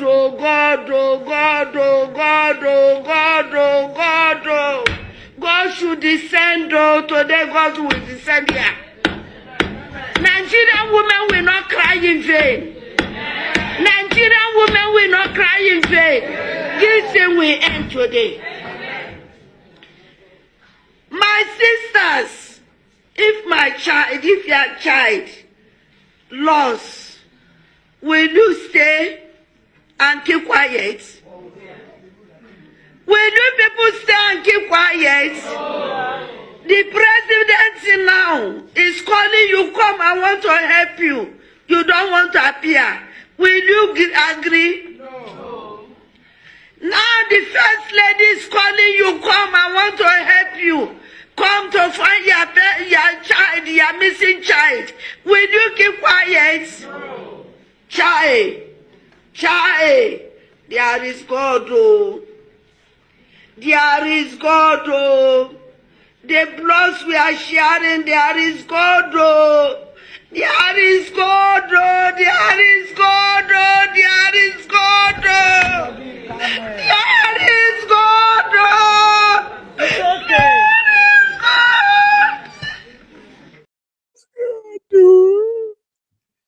Mama P. Peshe. Confessor Wale Soyinka when he had his tongue before his tongue got cut off. Confessor Wale Soyinka defending or fighting for the supposed, the Nigerians, right? The confessor had several press conferences, and in one of them, he dedicated the entire press conference to this woman. And he called her Shippopotamus. This was the time when the infection of change. Because it wasn't change, it's change. When they were putting the hands of Nigerians into that shackles of generational poverty. Change. Confessor called that woman hippopotamus, and her husband, Nebuchadnezzar. Yeah, that's why he called them. He said Jonathan is an evil person. That Jonathan will not just die, he won't die, he will turn to an animal that will enter bush and nobody will see him again, as Nebuchadnezzar did. And as for hippopotamus, well, probably confessor expected the hippopotamus to return back into water. This was the moment. I mean, those were like the mad time. All because everybody wanted APC to do this to you. Today, they are denying the same thing they defended. But they are also repeating the same thing they once defended, now denying. They are repeating the same thing now. They will still deny too. Well, lives would have been lost then, unfortunately. But the good part is that finally we will see Shore with his family from tomorrow. Shore will return to, Shore is probably on his way to the United States as you are watching this video. By the time you are watching the replay of this video, Shore would have been with his family in the US. That's some great relief, especially for so many of you who have been so concerned how the family has been coping in his absence. His absence of trying to go and fight for the people that will join hands to demand for his death. They were asking for his life. The people he went to say, oh, we are going to fight for our country. I bet that was what the intention of Shore was and possibly still is. Shore, I bet, probably had a sleep, a nap, and then he woke up and he was like, I'm done. I'm going to Nigeria to go and rescue Nigeria. That's what I would think. And possibly called his wife and his daughters. Girls, come here. Daddy is going to be away. And, but I will be in touch. How long are you going to be away for, Dad? I do not know. Because I am going back to Nigeria to go and fight oppression and mobilize Nigerians and free ourselves. I bet that was his conviction. That was why he ran for president in 2019. And he did so well that he managed to rally, especially us in the diaspora, towards this. Shore was one of those who made some of you believe that you could actually participate in their politics physically and otherwise. He did that.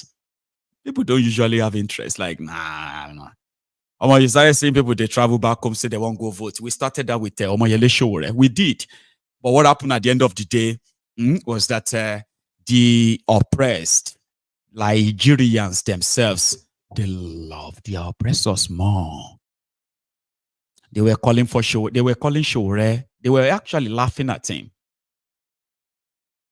And some made it their lifetime goal to ensure that Omoyele Shore will never be seen as a potential leader in that contraption.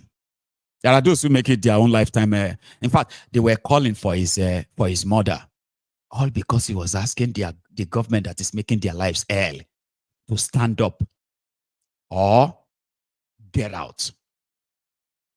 So he was kidnapped on trumped-up charges. His travel documents were taken from him, and he was subjected to the brutality, the lawlessness of the Nigeria's justice system. They wanted him dead. Policemen the police hate him. Those who are supposed to protect him, they hate him. They want him dead. The soldiers, the military, they want him dead. Their own DSS, they want him dead. Every one of them, they want him dead or locked up for life. All because he did absolute nothing but asking for equity, justice, and fairness in a system, in a country where Nigerians are not seen as Nigerians. They are being treated daily like they are slaves in their country. So Shore possibly woke up in that New York house, his New York house, and he was like, I'm going to Nigeria to rescue, to fight. And that journey lasted, including jail time, illegal jail time, and denial of their own court judgment. And finally, he has the chance of seeing his family. It doesn't matter how you see the whole thing. That is the story I just told you now. You might have your own version of it. Fine. Whatever makes you sleep at night. You can flow with it. So sure, this time, we do not know, maybe it's just a temporary hibernation. If right now he is still convinced, because I still think it does, he still feel convinced that he could encourage you to liberate yourselves, become revolutionaries and all that. That's his personal conviction. But I am happy that for the first time, I am not going to be worried of waking up with any breaking news about Showore. You don't know. There are so many people that every time I go to bed, I do not want to wake up and get the breaking news about them, because I know that contraption, Nigeria. So now I'm going to go to sleep and I won't have to worry. While we believe that the system is trying and change some section of narratives, even though they do not have the political will to do that, okay? We have seen Oloye Sunday Igboho freed from the Boko Haram's jihadist regime's illegality and injustice so far. And we have seen that of Omoyele Sowore as well. We would love to see that of Mazi Nnamdi Kanu in the next 2 weeks. It's actually less than 2 weeks. If today is 8, it's just about 8 days or 9 days away. Okay, it's more than that, 11 days. On the 19th of March is when we believe an innocent man that has been locked up will be freed. And those of you, the Abobakus, the ombud slaves, the sophisticated morons, Aslika Krombitas, and the rest of you, it will happen. And yes, the righteous will assemble. And the Nigeria you see today, you shall see no more soon. I'll leave it at that. And I'm going to go make myself another cup of tea. When I get back, I will take calls, I promise. So we are not leaving it at that tonight, okay? I will take calls. Or if you have been with me all night, please take a moment and still like the video. Share it if you haven't. Subscribe to my channel if you haven't as well. And when I get back, I will take calls. And that could be yours. Pick up your phone.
Thank you very much, everyone, for keeping it real and still there, okay?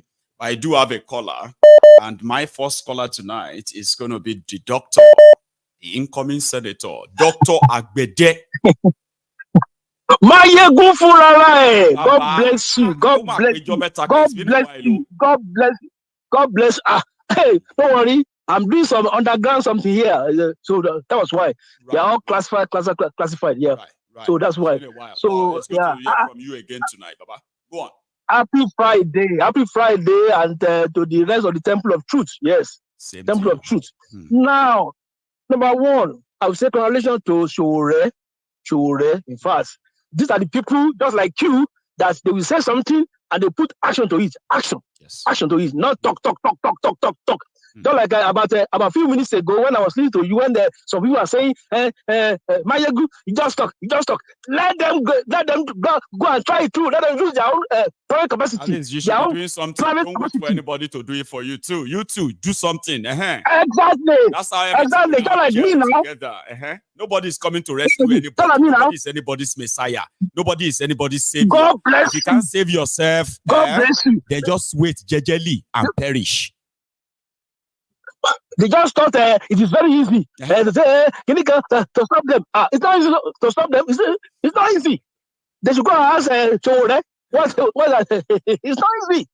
Last year, during the United Nations, realize that if you are fighting the oppressors, you cannot use your two hands. You have to use one hand to fight the oppressors and use the second hand to guide yourself from the oppressed.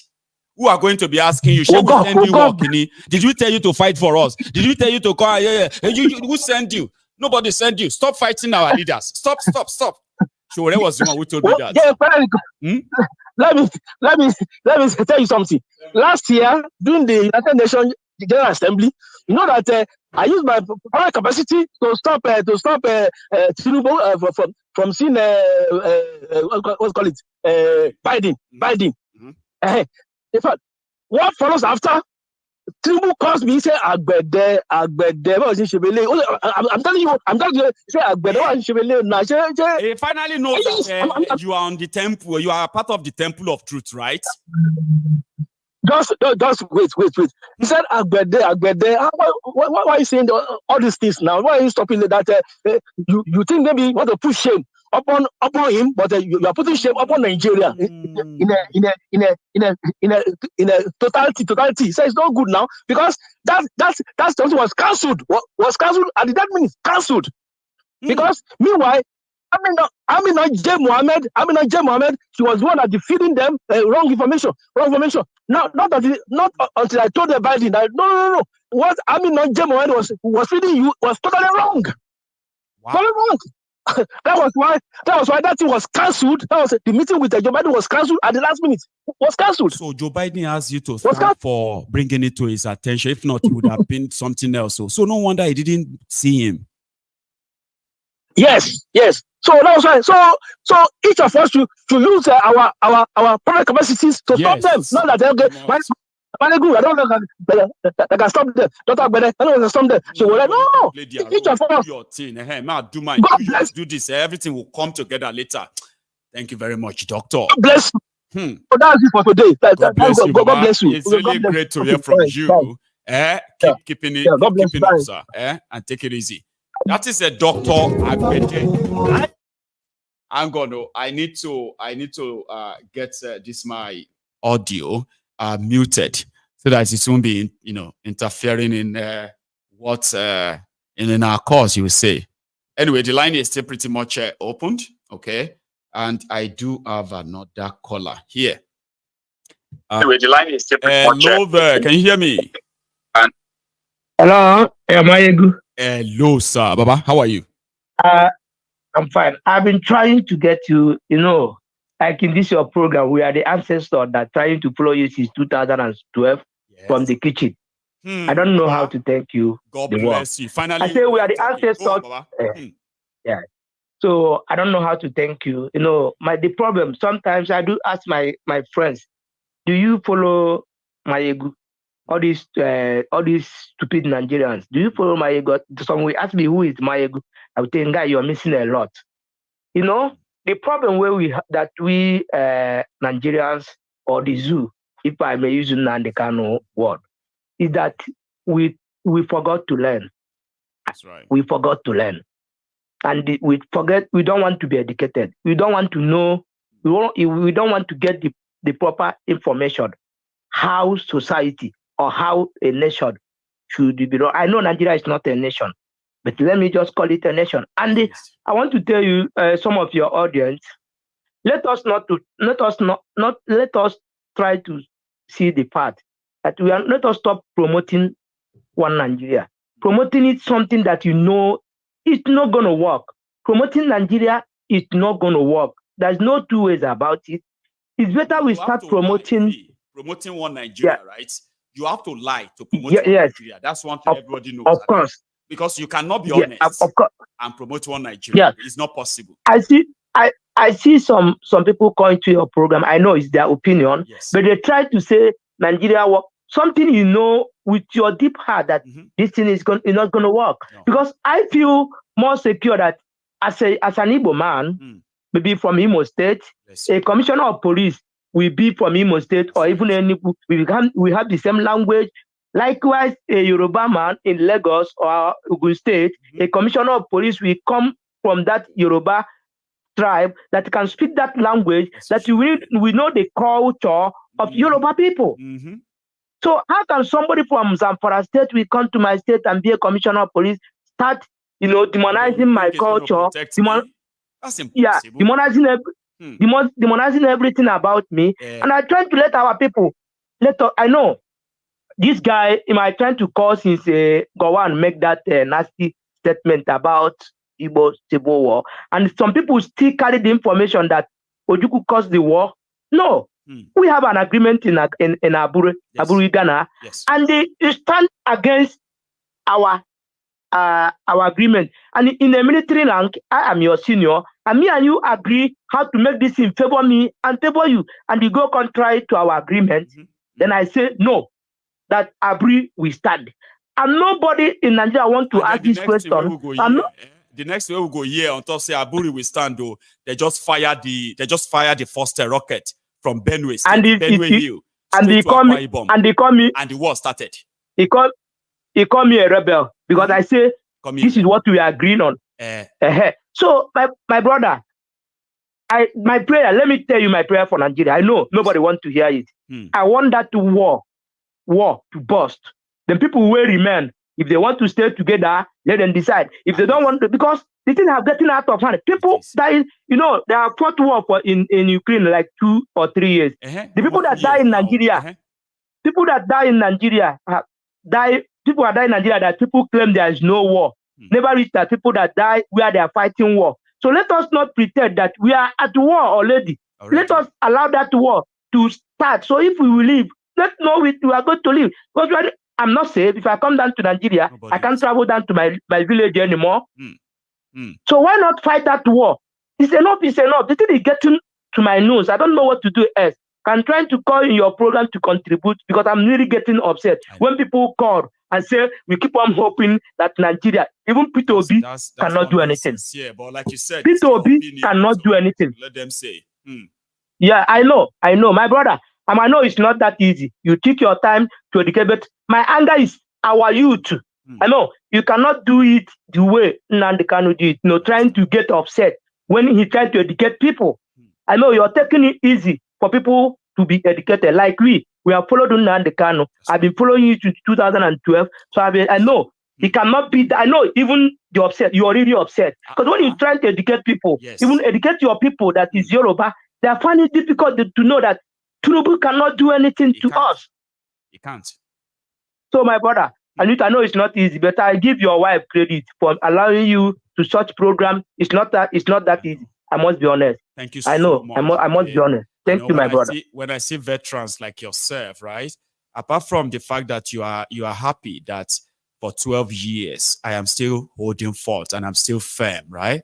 There are many people like yourself that are so proud of my progress, because to them I have improved so well from that time. I was in the kitchen. I used to be so angry. I used to be always angry. Angry and that.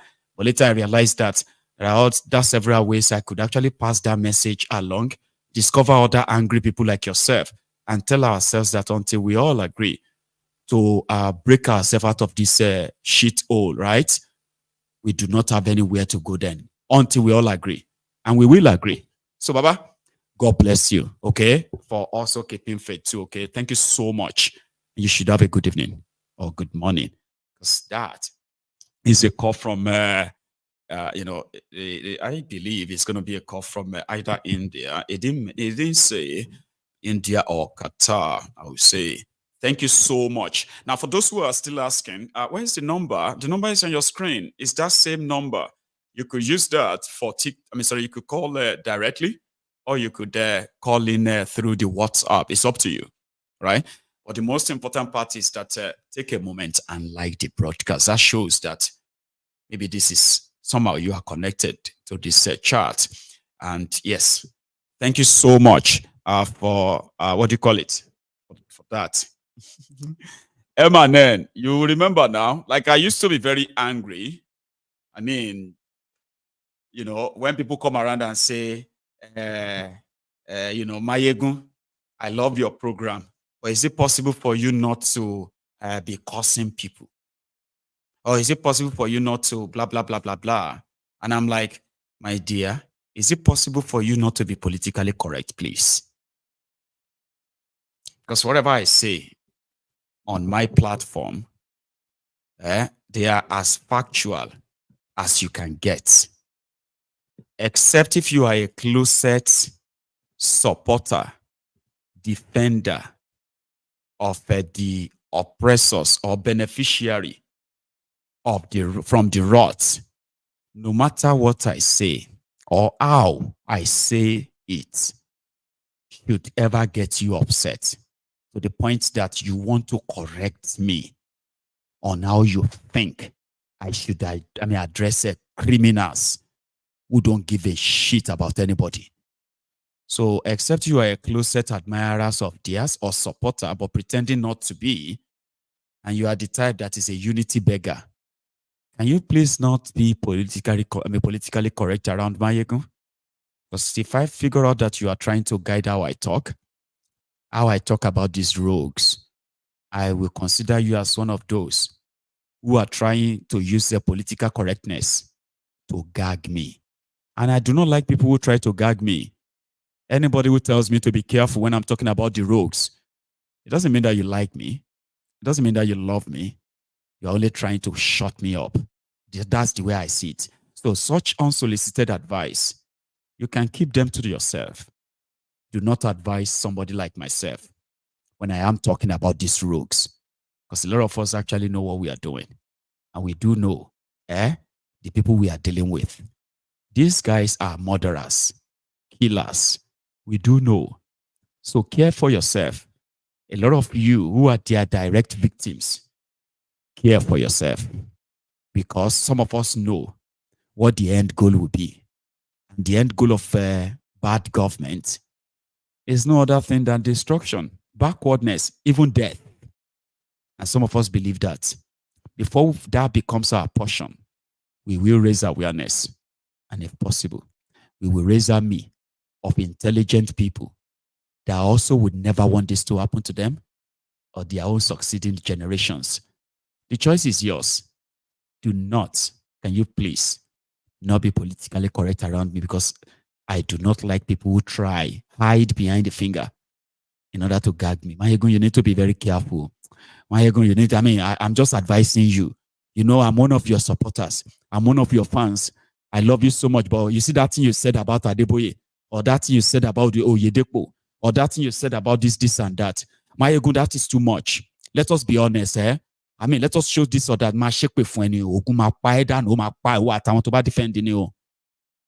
So it is advised that do not be politically correct around me. I am a well-trained young man.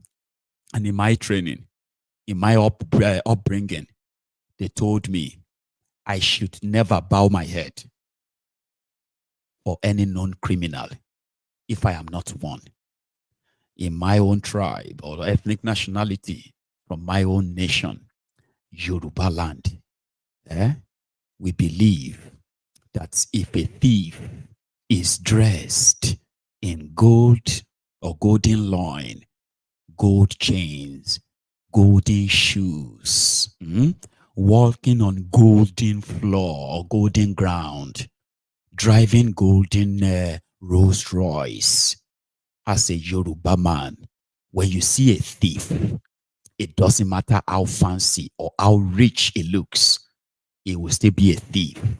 The ideal thing is never to bow down for a thief, even if he's offering you a plate of porridge. Because a thief doesn't own anything. Don't you get it? A thief is a thief. A thief is somebody who actually steals from others. Whatever you see on a thief is not his. He stole it. How could you respect people who steal from others just to make themselves look better or look fancy? From where I come from, we do not respect people like that. Young or old. Even though for years, they have done everything to make sure that we worship money. And indeed, there are people who are worshiping money in my own society, in our society. There are still those who still hold on to the moral ethics of what an omoluabi means. I will not bow down for thieves, young or old. Do you understand? That is my own upbringing. Now, I don't need your advice when I am talking about thieves. I may not be a saint, but I'm not a thief. Okay? I do not steal from people and dip them in mysteries like these criminals are doing.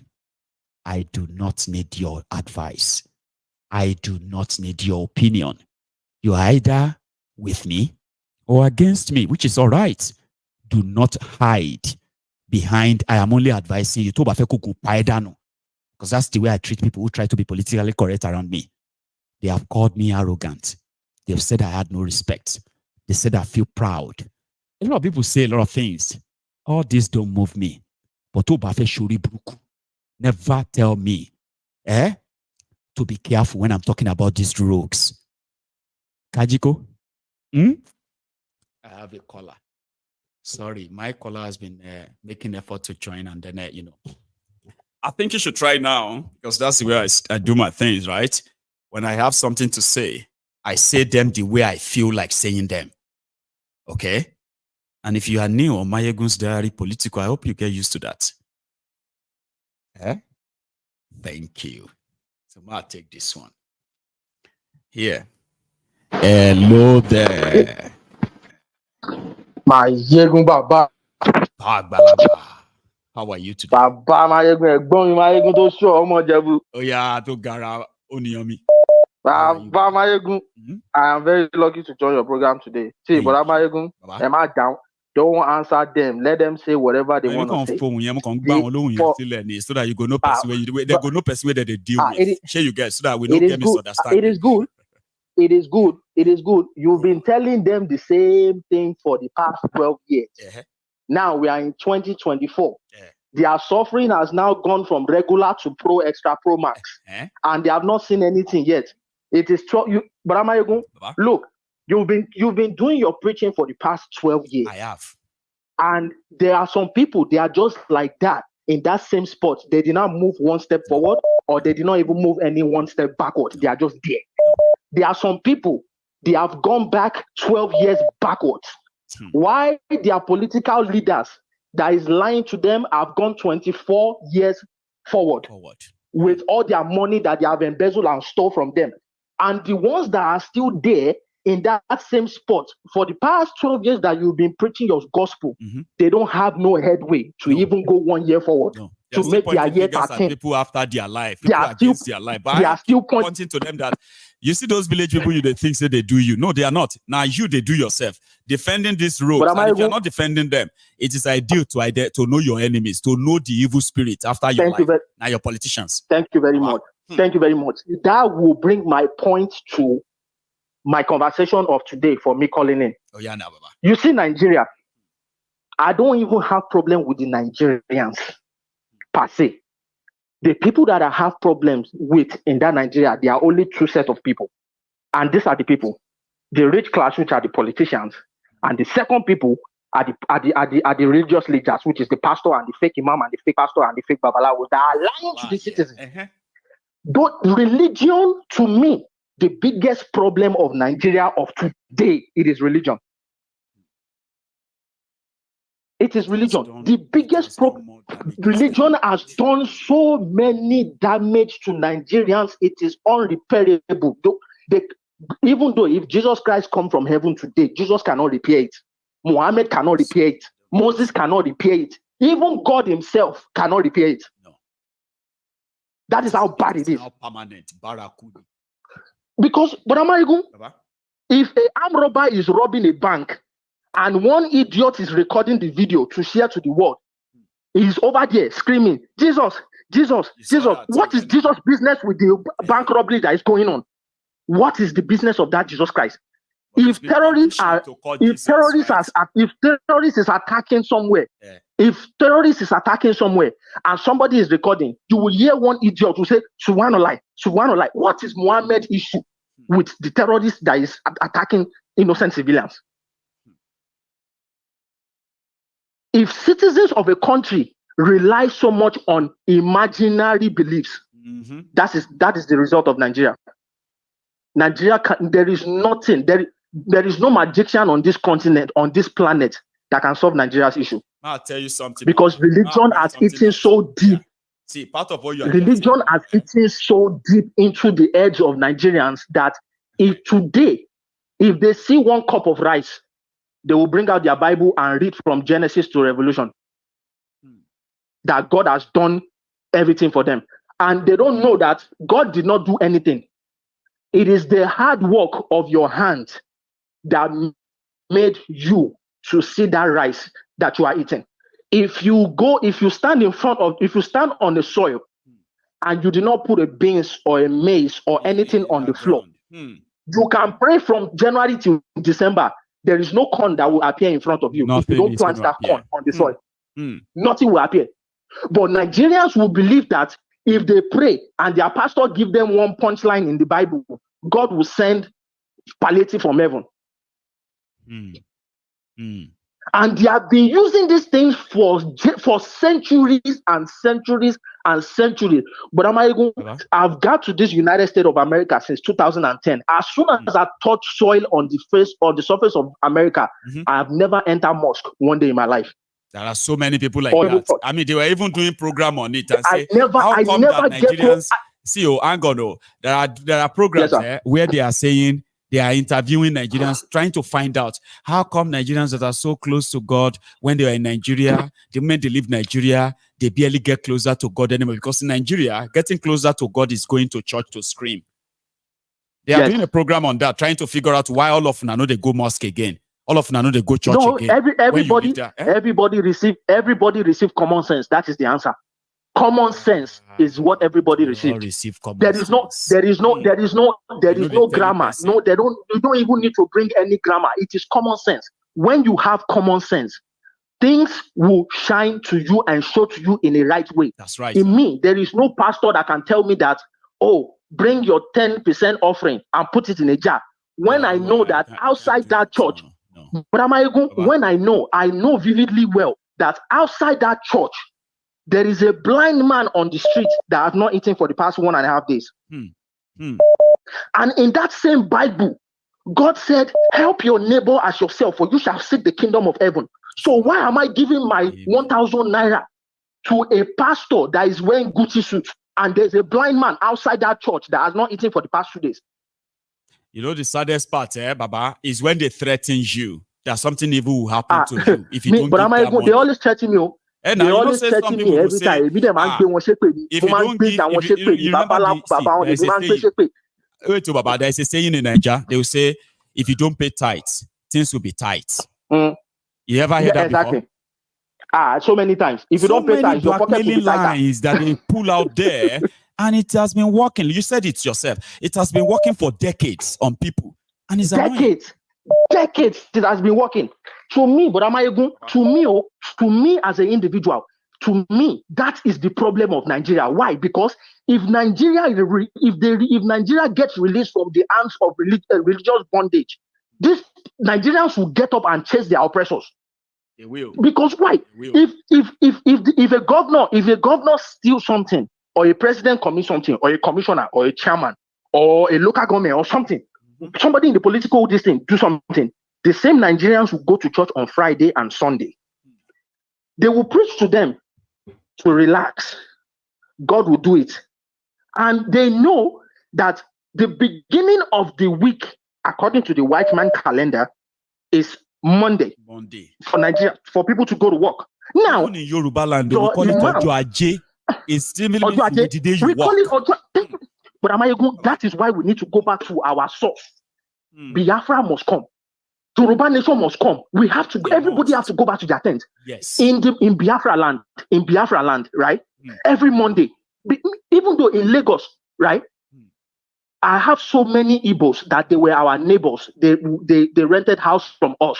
You know, my dad is very close to them, and I have so many Igbo friends. When I was growing up back in Lagos, in Iwaya area, I have so many Igbo. I have so many Igbos as friends. Every morning, whenever they are going to their shops on Monday morning, right? If we are on like a school holiday, right? That we're not going to school, our Igbo neighbor will be the one that drive us to his own shop. So we'll go play with his children. All of us play. We don't have anything doing on Monday. There's nothing in there. There's no assignment. So we drive. We go to their shop. Giving them and dear and dear. But Maiyegun, this is the reason why. This is the reason why I will never have any hate against the Igbos. The foolish Yorubas that are fighting Igbo blindly. They are the dumbest people on the planet. Let me short my story short. When we go to the shop, right? This is the beauty about the Igbos. Before they open their shop in the morning, anybody that knows Lagos Island very well, Ali Street by Tunumbu Square, all of them will gather. They will bring a bell and they will sing praise and worship for almost 2 hours before they open their business. That's true. I have seen that many times. They will sing praise and worship for like 2 hours. After singing that praise and worship, anyone that just came from the village to Lagos that needs like help, then they will say like, Inamdi, you let him start working for you. Oh, Chidi, come over here. This one is gonna be working under you. Train him. That is how they raise each other. And it's not just Igbo, they raise other Yorubas too. They'll say, Kunle, you follow Inamdi. Inamdi will be your Yorubas boss. who are standing in as middlemen for some of these shops. They speak Igbo, they speak Yoruba. Like you'll be wondering, are you Yoruba? God bless you. Or you can tell that they probably spent half of their lives, right, with their Igbo friends. God bless and you. now here they are, God bless running you. business together. God bless you. Things too. God bless you. God bless you. And now, with that mentality, right? Everybody was living it, but this religion, but Maiyegun, Nigeria, we have that concept, some religion. We have some people have been able to plant this division politically. I have told people already anyway. Politically and religiously, not just politically alone. Politically and religiously, they have. Look at what the pastor is saying in the church. Look at what a pastor is saying in the church. That I forget exactly what that pastor said. That he was saying that a Yoruba man, something, I've destroyed the country or something like that. Where was this pastor when Buhari was destroying the country? I know. And now he's telling his congregation, he's already putting the seed of hate inside his congregation. Now, Nigeria, Yorubas destroying Nigeria now. Exactly. Now, that millions of congregation, that millions of congregation, right? They will leave that church on that Sunday and go into the economic business on Monday, and they will start hating each other. Where's the progress? You see what religion has done? Religion has destroyed Nigeria beyond repair. Religion has destroyed Nigeria beyond repair, and a lot of people don't talk about it. Me, I don't have problem with all these people. Are so scared to even talk about it. That's the problem. When people start looking in the direction of religion, you will see what religion has done. Religion has done a lot damage, more than repair. Thank you, Brother Maiyegun, for giving me this opportunity. You have done well, Baba. Thank you so much for actually adding that to the convo tonight. A lot of people are afraid of even touching anything religion. I'm glad a lot of you are not like them, okay? Because they feel like one God is going to come from heaven to come and slap them. God nobody's coming to for anywhere to save anybody. God is not coming anywhere. No. God is not coming anywhere. God bless you. Thank you, Take it easy, Baba, okay? You have a good one. Yes, sir. I do have another caller on the line. I want to believe this is Paul. Is that you? Hello. Hello, sir. Can you hear me? I can hear you, Maiyegun. Good morning. Good morning to you, Baba. How are you? I'm fine. Great. How is the family? Well, we are here, surviving it. What? And how is yours? I'm fine, Maiyegun. I'm doing well. I'm doing well. This is Paul. Bless you. I know. Go on, Baba. Maiyegun, I want to thank you for everything that you've been doing. Thanks. And I want to really appreciate one of the callers that called earlier. He spoke about the kitchen, so I was laughing when he was speaking about the kitchen. What even made me laugh was that some people don't even know that you are not even as abusive as you used to be. That one has even toned down a lot. People don't know that. It actually took me a while to actually get used to talking like this because I felt like, I could reach more people. But back then, there's those who loved me. Those who loved me for that fire for fire. I could cause everybody from start to finish. I think back then I'm also getting older now too. Like back then, it should have been called my anger now in a way that I may just be wearing a smile. That doesn't mean that I'm kind of it's funny or I'm happy or so. No. Wearing that smile is a way of me showing that, man, I've once been a very mad doggo. But here we are. Exactly, Maiyegun, because the shows back then, since 2012 to like 17, 18 was, in short, those episodes should actually be called Maiyegun Uncensored. We used to even have that, Maiyegun Uncensored. Maybe I will tell everyone from the beginning, if you know you are the type that don't like some ways people don't watch me or leave now. Exactly. Maiyegun, I just wanted to quickly buttress what one of my brothers said that called in. He was talking about, he emphasized a lot on religion. Yes. And if you remember clearly, I've always said that too, that religion has been one of the, if not the main, because if you look at beyond the politics, when the politicians, when they find somewhere, when they are looking for a cover, when they are looking for somewhere to hide under, they quickly hide under religion. Religion has always been the safest. Then the next one is tribe. Yeah, tribal, this ethnic. You understand? But religion has always been the number one shield. Like if you look at the North now, the northern politicians, religion has always been the number one shield. It is. They go straight and hide under religion. And once they hide under religion, immediately they are spotless. You can't find them again, or you can't see them again. You can't find their faults again. They easily just cover them up and they're about to become exactly. Exactly. Share faith with them. I love the enthusiasm of that, my brother, but he made a comment there that I disagree with. Because we know the problem now. Our conscience and some consciousness has been open to it. Doesn't mean we should downplay the omnipotence of God.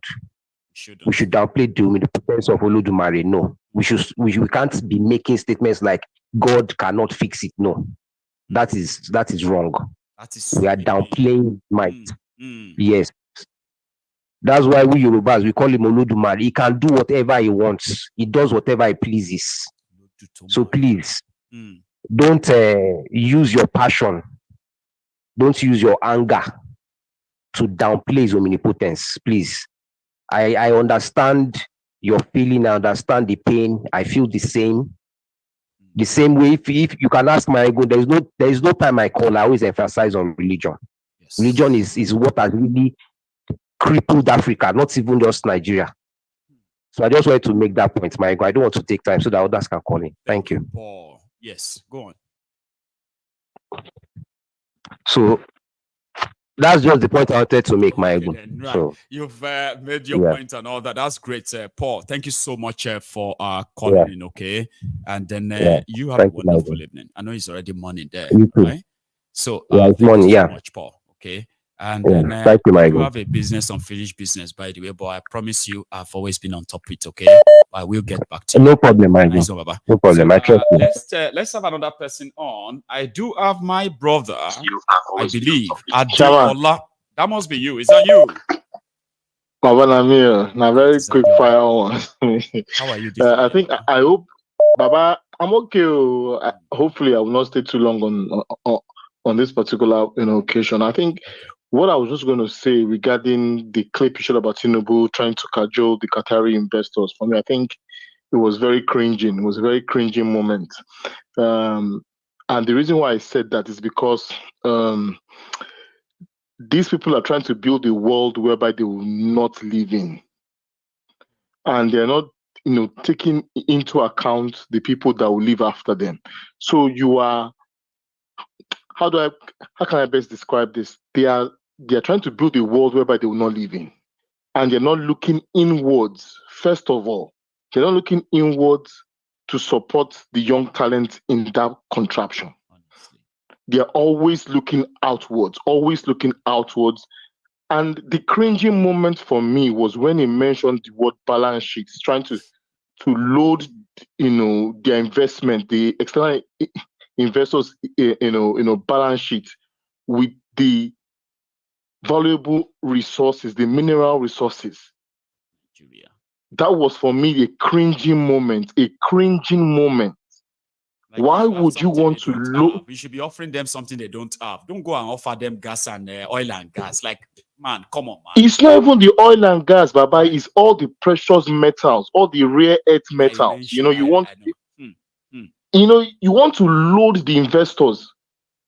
You want to load the investors' balance sheet as some form of currency, because if you cannot, because when you invest in countries, some countries are very hard to invest. So what happens is that you would want to put some insurance in place because of some few risks like currency inconvertibility, whereby you're not able to convert the currency that you brought in back and withdraw your money away. So those risks do lie in some countries that are not as developed or liquid enough. So you put those measures in place, but not in a case whereby you have, in human capital, whereby you don't need to look outwards, or you just need to look inwards. And it's the old school and it's the old guard, modus operandi that you're always exhibiting. And for me, it was a cringing moment. You want to load the Qataris' balance sheet with our own rare earth, resources, our own, valuable resources, whereby you can make use of it. Any country that does not master the use of their own resources, using their human capital, always ready to sell and sell them off and give us finished products. That kind of thing, right? Exactly, because no matter how you view that contraption, it is the only place in the world, I said it before, that you can ever find human capital and natural resources in the same time and space. And if you have human capital and natural resources in the same time and space, you should never look outwards. People only look outwards if they lack one or the both. You don't ever look outwards. If you have, so outwards means you're even. See, Adeola, it is simply put that as we can confirm, these guys have no real use for the human resources that Nigeria has. No, they don't. Except for election. They do not have any. They don't see any value. There isn't any value for the Nigerian human capital. And it is so sad because the same Nigerian human capital you so much look down on are the ones striving in diaspora. It's the same human capital that that are thriving outside that you constantly neglect. They never look inwards.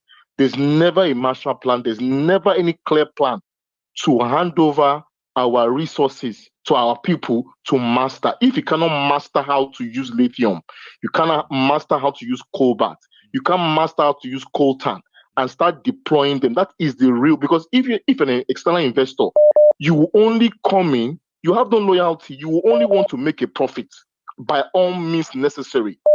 You will leave that country poorer.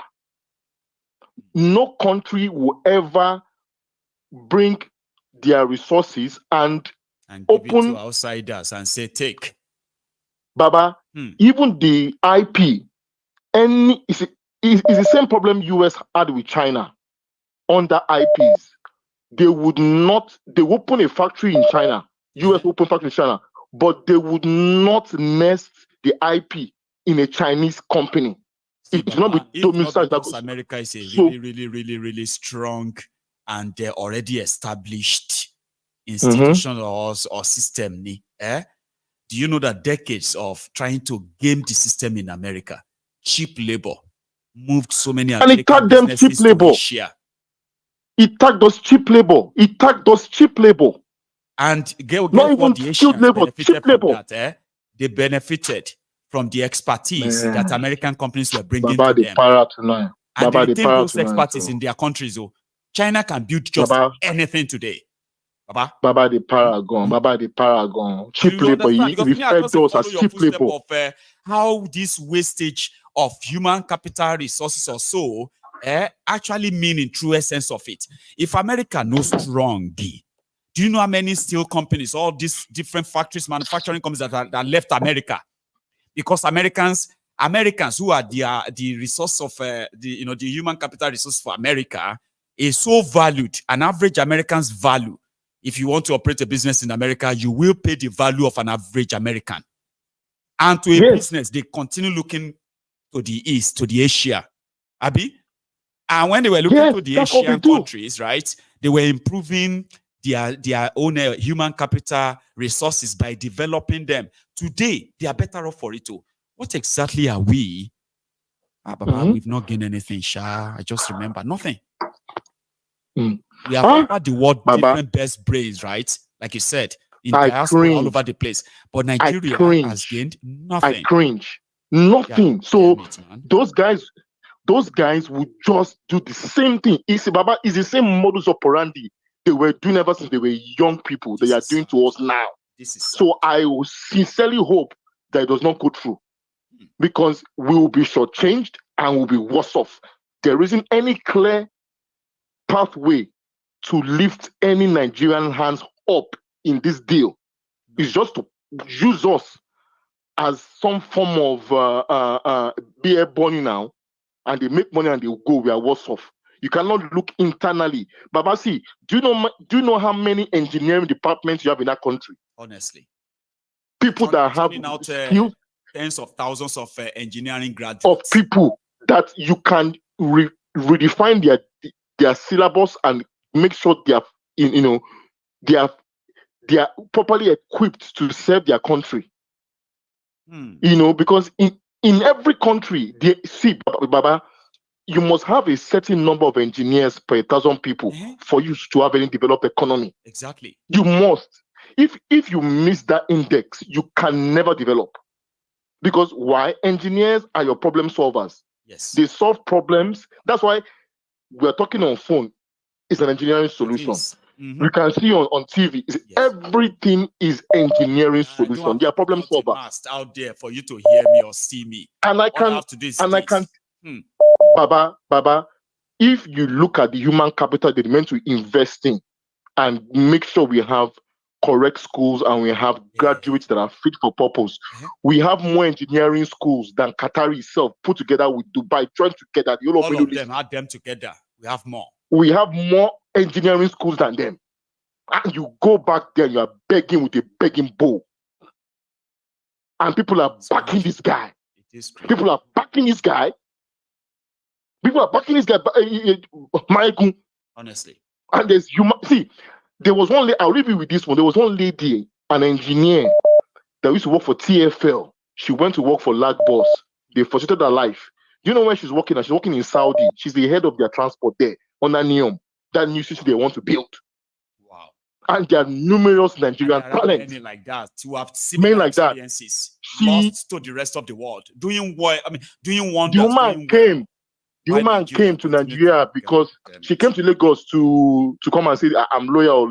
After years of TFL collecting correct money every year, people that make over 150 grand a year, in pounds, come to Nigeria because they are loyal. You frustrate their lives, so like they want to give back they to frustrate their lives. Many of them have They been frustrate their back to lives. where they came She from. jacked her back to now to Saudi as the head of engineering for their road in that Neom city. They are building a new city, and he just came there and they took our engineers. Anyhow, and you're telling me to back this guy, Baba, man. Baba, good night, sir. God bless you so much. Okay, you have a wonderful evening. Okay, thank you so much. I have another person on the line as well. Yeah, let's hear from it. Hello there. Hello, good evening, Maiyegun General Politico. I'm happy to you, Baba. reach out to you this evening again. Thank you. It's always a blessing to hear from you. Thanks, Baba. Thanks for joining me. You see, I just want to buttress the point the last caller made. You see, it's unfortunate that the way different civilizations at every point in time has described our elites, that's still the same way they are still behaving today. I want to quote some write-up from some of the Arabian scholars. Yes, I will call them Arabian scholars because it happened during the time of slavery, during the trans-Saharan slavery. I'll quote two from one renowned one. Ajahis, he described the black aristocrats, more or less the people that normally sell slaves then to them, like, we know that the Zanj, that is the blacks then, are the least intelligent and the least discerning of mankind and the least capable of understanding the consequences of actions. If we look at the way our leaders have been behaving from time immemorial, at least for the closest century that we are in now, like the last caller said, they will make policies and they will not look at the after effects of such policies on the general public. You went to another country telling them that they can take, that you want to benchmark their investment against your own mineral resources that you don't even know the quantity that you have. More or less, these quantities will be running to service how many generations, only God knows. And you are now telling them that they should bring their money. It's more like telling people that, look, I don't have money, but I get my papa land. Yes. You see that my papa land? You fit take am. If I don't see money to pay you, anything where you want to do with the land, they do and they go until you collect your money finish. I need the money now. Exactly. But you are not looking at that same land is what your children will use, is what your great-grandchildren will use, and it is, what's it called, more or less their identity to life. Because if you don't have livelihood, you don't have identity. No. It's more or less the type of contract the French government have with the Francophone country, whereby for every mineral resource, they have the right of first refusal. Such that if there is any mineral resource, it's the French government that first of all has the right to say, okay, we don't need it. Except if they are not interested, then you can go and ask people if they want. For another person. In your country. So now, you are not even benchmarking it against iron ore. Let's even say they are against iron ore, whereby any infrastructural development has to come with iron or with metal. Nation building, it depends on your iron and every other athletes that you can actually dig out. That's not true. This is like treason. You know? And now, for people who get sense, they get National Assembly. Yes, it's treason now. It's like you are saying This is my grandfather's plantation of palm kernel. I don't have money. Take all the, what's it called, borrow me the money. Yeah, whenever I start harvesting the palm kernel. Keep the farm. Now I'll go to the second quote. The second quote by Al-Jahiz also says, the blacks, that is the kings and the aristocrats that used to sell what's it called, slaves then. He said they maintain that eloquence that is prized by all people. So you find that is prized by all people. Despite their dimness, their boundless stupidities, their obtuseness, their crude perception, and their evil disposition make long speeches. They do. If you look at it, it is still the same thing. Look for the best. Look for all the best, what's it called, motivational speakers, like you always say. You find them in Nigeria. See them. Look at the policy of repentant Boko Haram. You find boundless stupidity, obtuseness, things that you cannot think of. You'll be thinking, right, water should be used for bathing. They will tell you that no, water should be used for. They can even tell you that I don't even know. To start fire. Exactly. Like water should be petrol, or water is petrol, and you'll be like, no, water is for birthing, right? I said, no, it's to start fire. Pour it on that wood and then light it. Exactly. Peter Obi said production to what's it called? Consumption to production. He said consumption to production. They said no. Statistics will go shop. Which country? Now statistics will go shop. Obtuseness. You look at life. Going straight forward, they will take it backwards. And you'll be like, say me too, Yahweh. Say me know how stupid me. And that's why when you find out that people leave Nigeria, whenever anything happens to them outside, for them to pick up in that society, it's never easy. You'll be talking, people will be talking jargon. A policeman with a gun believes that gun, that you have to respect him unless you lose your life, you know? Lose your life, and it is your fault. If you provoke me, it's your fault. If you provoke me and I kill you, it's your fault. Oh. Because you know look at the Senate. They kidnap people. You are saying prayer. Motion for prayer. Maiyegun, I will just leave it on those two quotes. Thank you very much for your time. You have left us with so much to think about, by the way. Because a lot of people are there now doing like, Thank you, Baba. You have a wonderful evening yourself, okay? Thank you so much. Thank you, God. I will take one more, and I want to believe that I do have a lady on the line. Do I? Hello. Hi, Maiyegun. That is Charm. Is that you? Yes, it's me. Now you are using a different number, or you are using already. No, I've got two numbers. So sometimes I use this one. Now I know what that second number look like now, so I won't be caught unaware. How are you tonight, Charm? In fact, afternoon. I'm great, thank you. I'm good, thank you. And how are you? I'm very well. I'm still holding on. I mean, like holding fort here, so can't complain. I enjoyed your talk today. Your TED talk today. I enjoyed it very much. In the morning, okay. Go on, No. I haven't gotten the time for the morning, the first session. So this is the one I typically join this particular time. Right. That's at 3 o'clock. 3 o'clock. Yeah, that's my our time. Time so, which is 8 p.m. Yeah. Okay. Yes. So it's 3 o'clock in New York. So that's the one I normally join. So let me be quick. All right. So I think it was a day that spoke earlier on. It was fantastic. What he said, it was spot on. Like, we have no business. And sometimes I try to wrap my head around it as in all this, we want to do business with this country, we want to do business with this country and that country.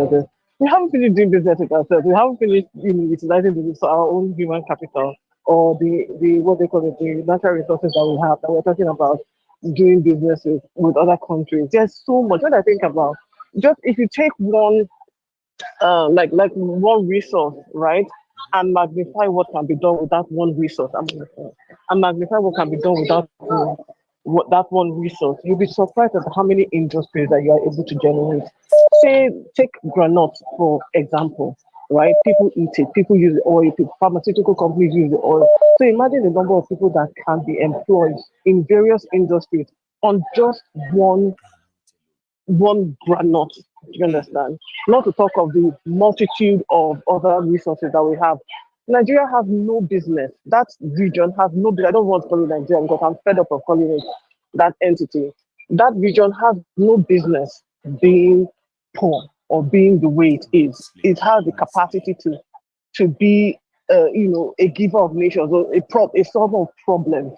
Like he said, like even the phone that we use, it was a problem that needed to be solved that generated this item. So we have the capacity. I've heard people here say, foolish things like how black people can't do things, and I'm like, that is not an ignorant statement, because black people have done things, have been doing things, and will continue to do things.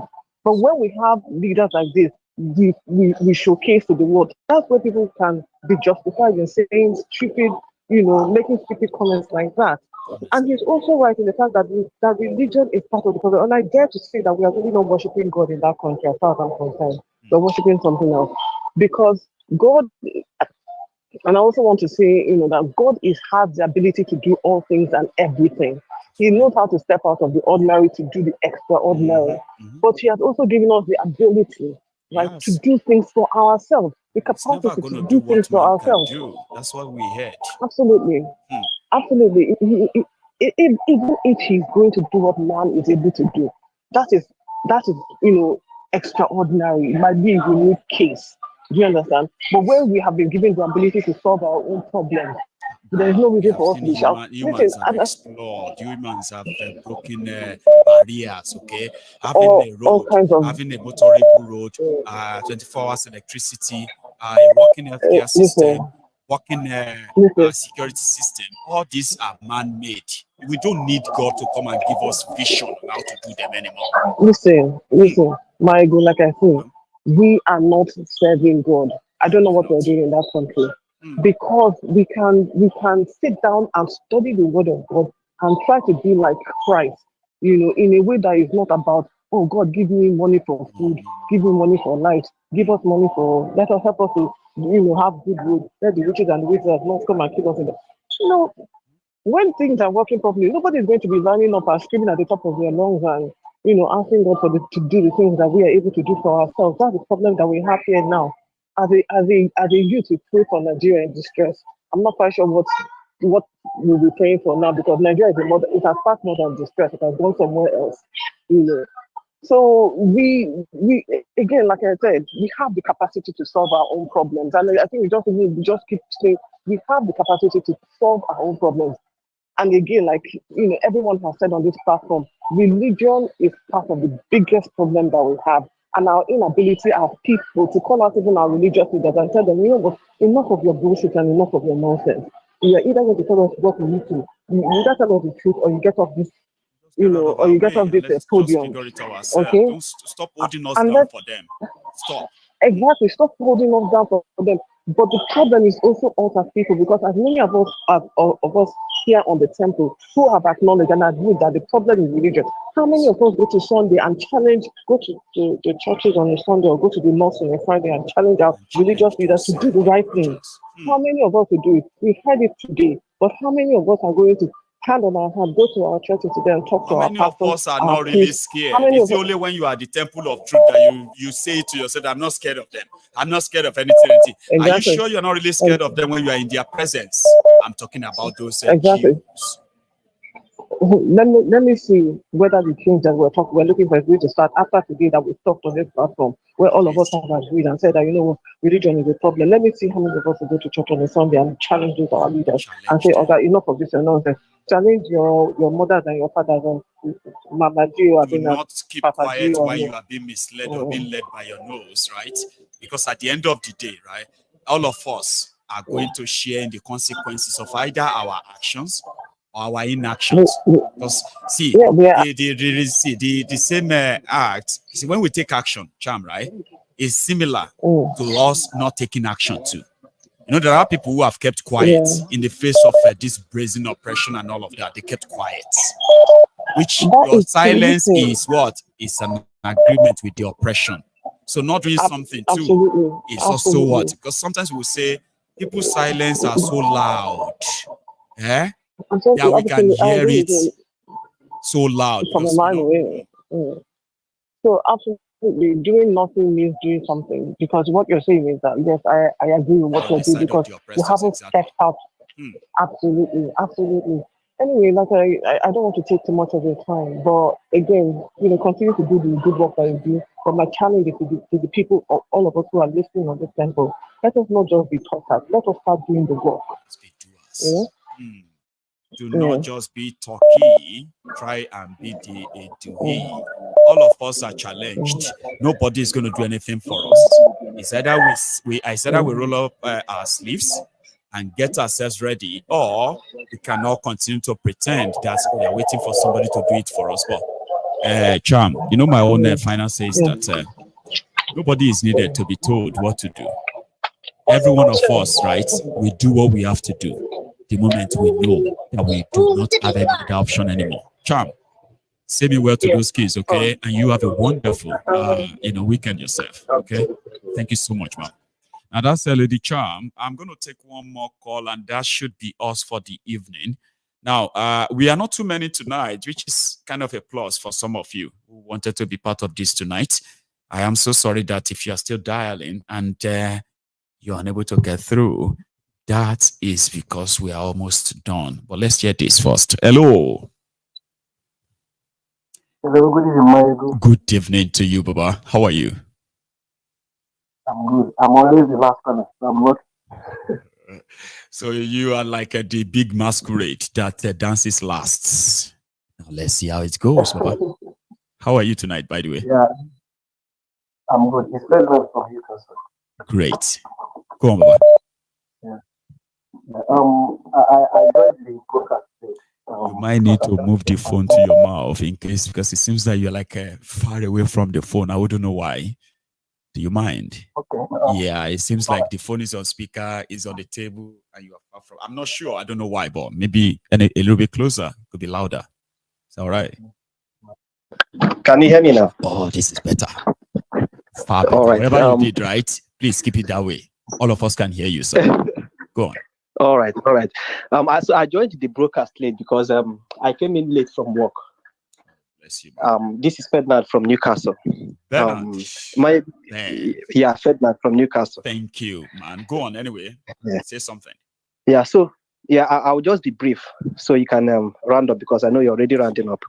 You see, the problem with I was listening to when you were actually talking to people who advise you on political correctness. You see, those people are in prison, they are enslaved, but they don't know.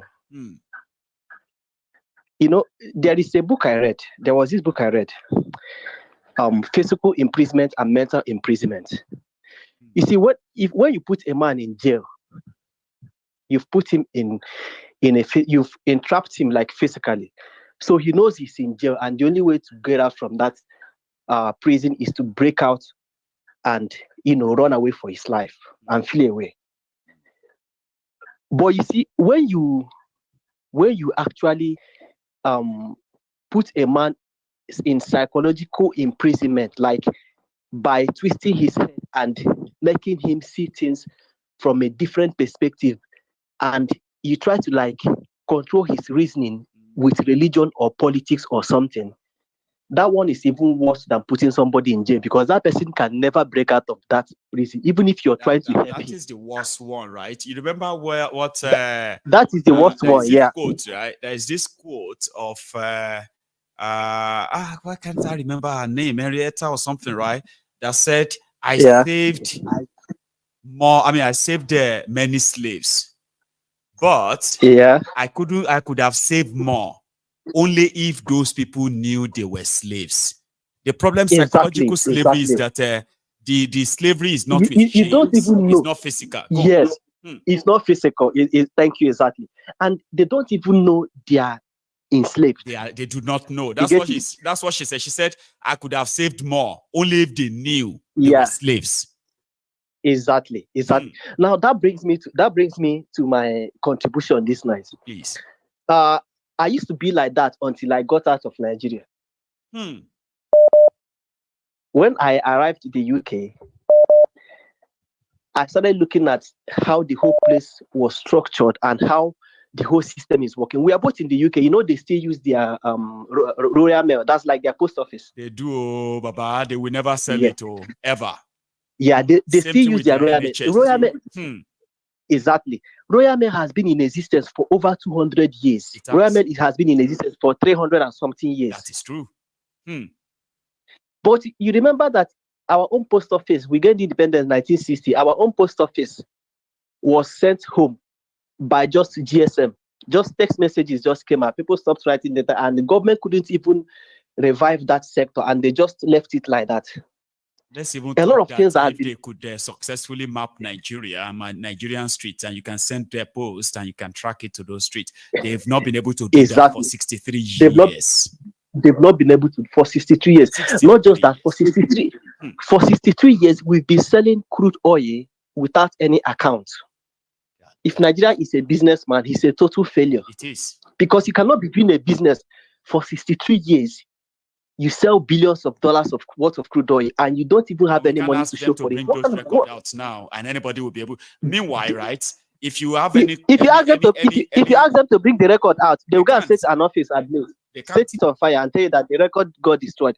So those people who are always they are always so protective and advising you about the GO and all the rest of them, they are enslaved. So forget about those people. And is it not either Adeboye or Onyedepo who protested during Jonathan's tenure when dollar got to 280, and they adopted 200? Okay, it was Adeboye, right? It was him. Now it was him that led a protest, and he kept asking Jonathan. You know the saddest thing, right? May I say this one before you continue? Okay, but may I say this one, all right? Okay. See, back then, right, under Jonathan, okay. Jonathan succeeded Yaradua in 2010, May, if you remember. Yeah. And then a few months after that, he started running to be a substantial president. Then in 2011, he was elected as substantive president. Do you know that May 2011, he was sworn in as a substantive president, replacing Yaradua. And by September, that same 2011, Adeboye already led a protest against Jonathan. Because you remember that the following year, 2012, was when they had the protest, Save Nigeria protest. Yeah. Now that same Adeboye is now asking people to, number one, it is too early to criticize Sif That is my point. Then they must pray for him. That is my point. Who is fooling? That is my point. And Nigeria is not even in deep shit like it was during that period. Was back then, no. And they all had their voices, but look at them today. Yes. In fact, if you compare Tinubu's tenure to what led to protests in 2011, it was like Nigeria was like in heaven. Because dollar was 280. The insecurity wasn't as drastic as it is now. No. But right now, the same dollar is at 1,007. And back then, everything that was wrong, from economy to security, everything stopped. The box stopped on Jonathan's table. But immediately, Bokwari and Tifnubu came in. Now, it's some people that are doing it. They are the one who are supposed to keep Nigeria safe. There are those who are supposed to keep the economy better. Not Tifnubu, not Bokwari. See the double standard. Yeah, exactly. And even this Tinubu was even marking all sorts of things, saying all sorts of things. Now it has gotten to his turn. The situation has quadrupled, and they are now saying, if you have an idea, don't come and give him an idea. Did he give Jonathan an idea when it was his own turn? Did he give Jonathan an idea? Why is Adeboye not protesting now that dollar is 1,007? Why is he not protesting now? Why has he changed his mind? You know, Redeem Church. Why has he changed his mind? You see these people, they are very, very selfish. They are. Very, very selfish. So forget those people that are always, kind of like backing them up and supporting them. Look, Maiyegun, the way Nigeria is going now, we don't even need to stress ourselves about breaking up. Nigeria is already breaking up. Nigeria is already breaking up because this hunger is going to break. It has already divided the country. There's no country there again. So it has already divided the country. And So I'm happy it has gotten to this time extent. Ben? Of course. We are living on a borrowed time. Everybody knows that. So let us just watch and see what happens in a couple of days, days to come. That's where I rest my case. Thank you very much, Baba. God bless you, Ben. I'm so sorry that I kept stampeding you and all that. It's because we are almost done. Okay, Baba.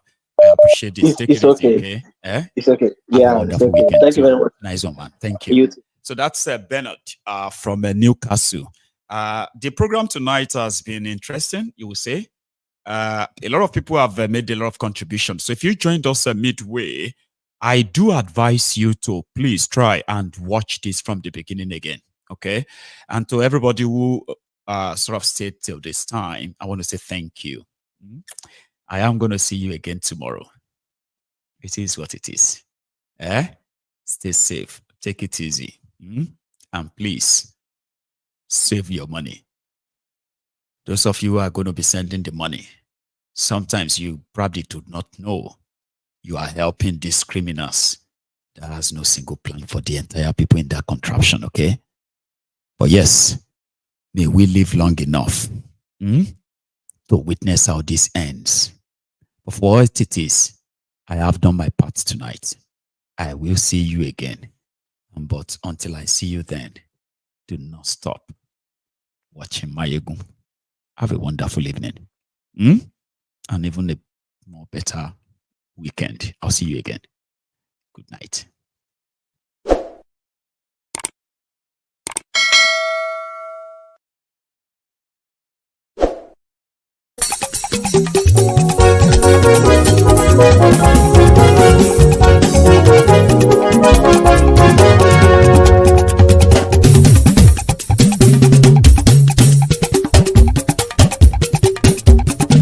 Maiyegun làwa mọ̀ làmọ̀ tó dòdòdò. Maiyegun Diary Maiyegun number 1. Maiyegun làwa mọ̀ làmọ̀ tó dòdòdò. Maiyegun Diary Maiyegun number 1. Maiyegun ti dé o ọ̀rẹ́ ará ìlú. Maiyegun Diary Maiyegun number 1. Lórí Facebook lórí YouTube. Maiyegun Diary Maiyegun number 1. Gbogbo bó ṣe ń lọ ni Maiyegun já wa sí. Maiyegun Diary Maiyegun number 1. Àṣírí ọ̀jẹ̀lú kì í bò níbẹ̀ o. Maiyegun Diary Maiyegun number 1. Bó bá ṣe eré àní Maiyegun máa wí. Maiyegun Diary Maiyegun number 1. Ó sì tún ṣe eré wàá gbọ́ níbẹ̀ o. Maiyegun Diary Maiyegun number 1. Maiyegun Diary Politico. Maiyegun Diary Maiyegun number 1. Godfatherism kò sí lọ́rọ̀ Maiyegun. Maiyegun Diary Maiyegun number 1. Ẹ farabalẹ̀ sẹ́ o kẹgọ́rọ̀ lẹ́nu. Maiyegun Diary Maiyegun number 1. Àní Maiyegun làwa mọ̀ tó dòdòdò. Maiyegun Diary Maiyegun number 1.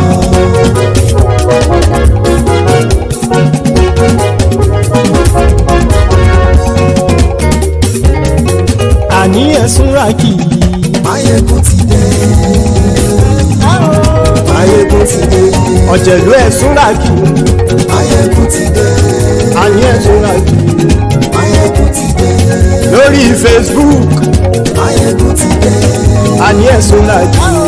Maiyegun ti dé. Lórí YouTube. Maiyegun ti dé. Àní ẹ̀sùn rákì. Maiyegun ti dé. Bọ́ bàbá gbé wúrẹ́. Maiyegun máa wí. Àní ẹ̀sùn rákì. Maiyegun ti dé. Ijó ìgbádìyẹ. Maiyegun máa wí. Àní ẹ̀sùn rákì. Maiyegun ti dé. Pẹ̀sìdó bá rúfin o. Maiyegun máa wí. Àní ẹ̀sùn rákì. Maiyegun ti dé. Kí gómìnà kówó jẹ. Maiyegun máa wí. Àní ẹ̀sùn rákì. Maiyegun ti dé. Ọlọ́pàá ti ń darí bá. Maiyegun máa wí. Àní ẹ̀sùn rákì. Maiyegun ti dé. Aṣòfin tí ń rúfin o. Maiyegun máa wí. Àní ẹ̀sùn rákì. Maiyegun ti dé. Òkúra olóṣèlú. Maiyegun máa wí. Àní ẹ̀sùn rákì. Maiyegun ti dé. Ọ̀jẹ̀lú ẹ̀sùn ràkì. Maiyegun ti dé. Àní ẹ̀sùn ràkì. Maiyegun ti dé.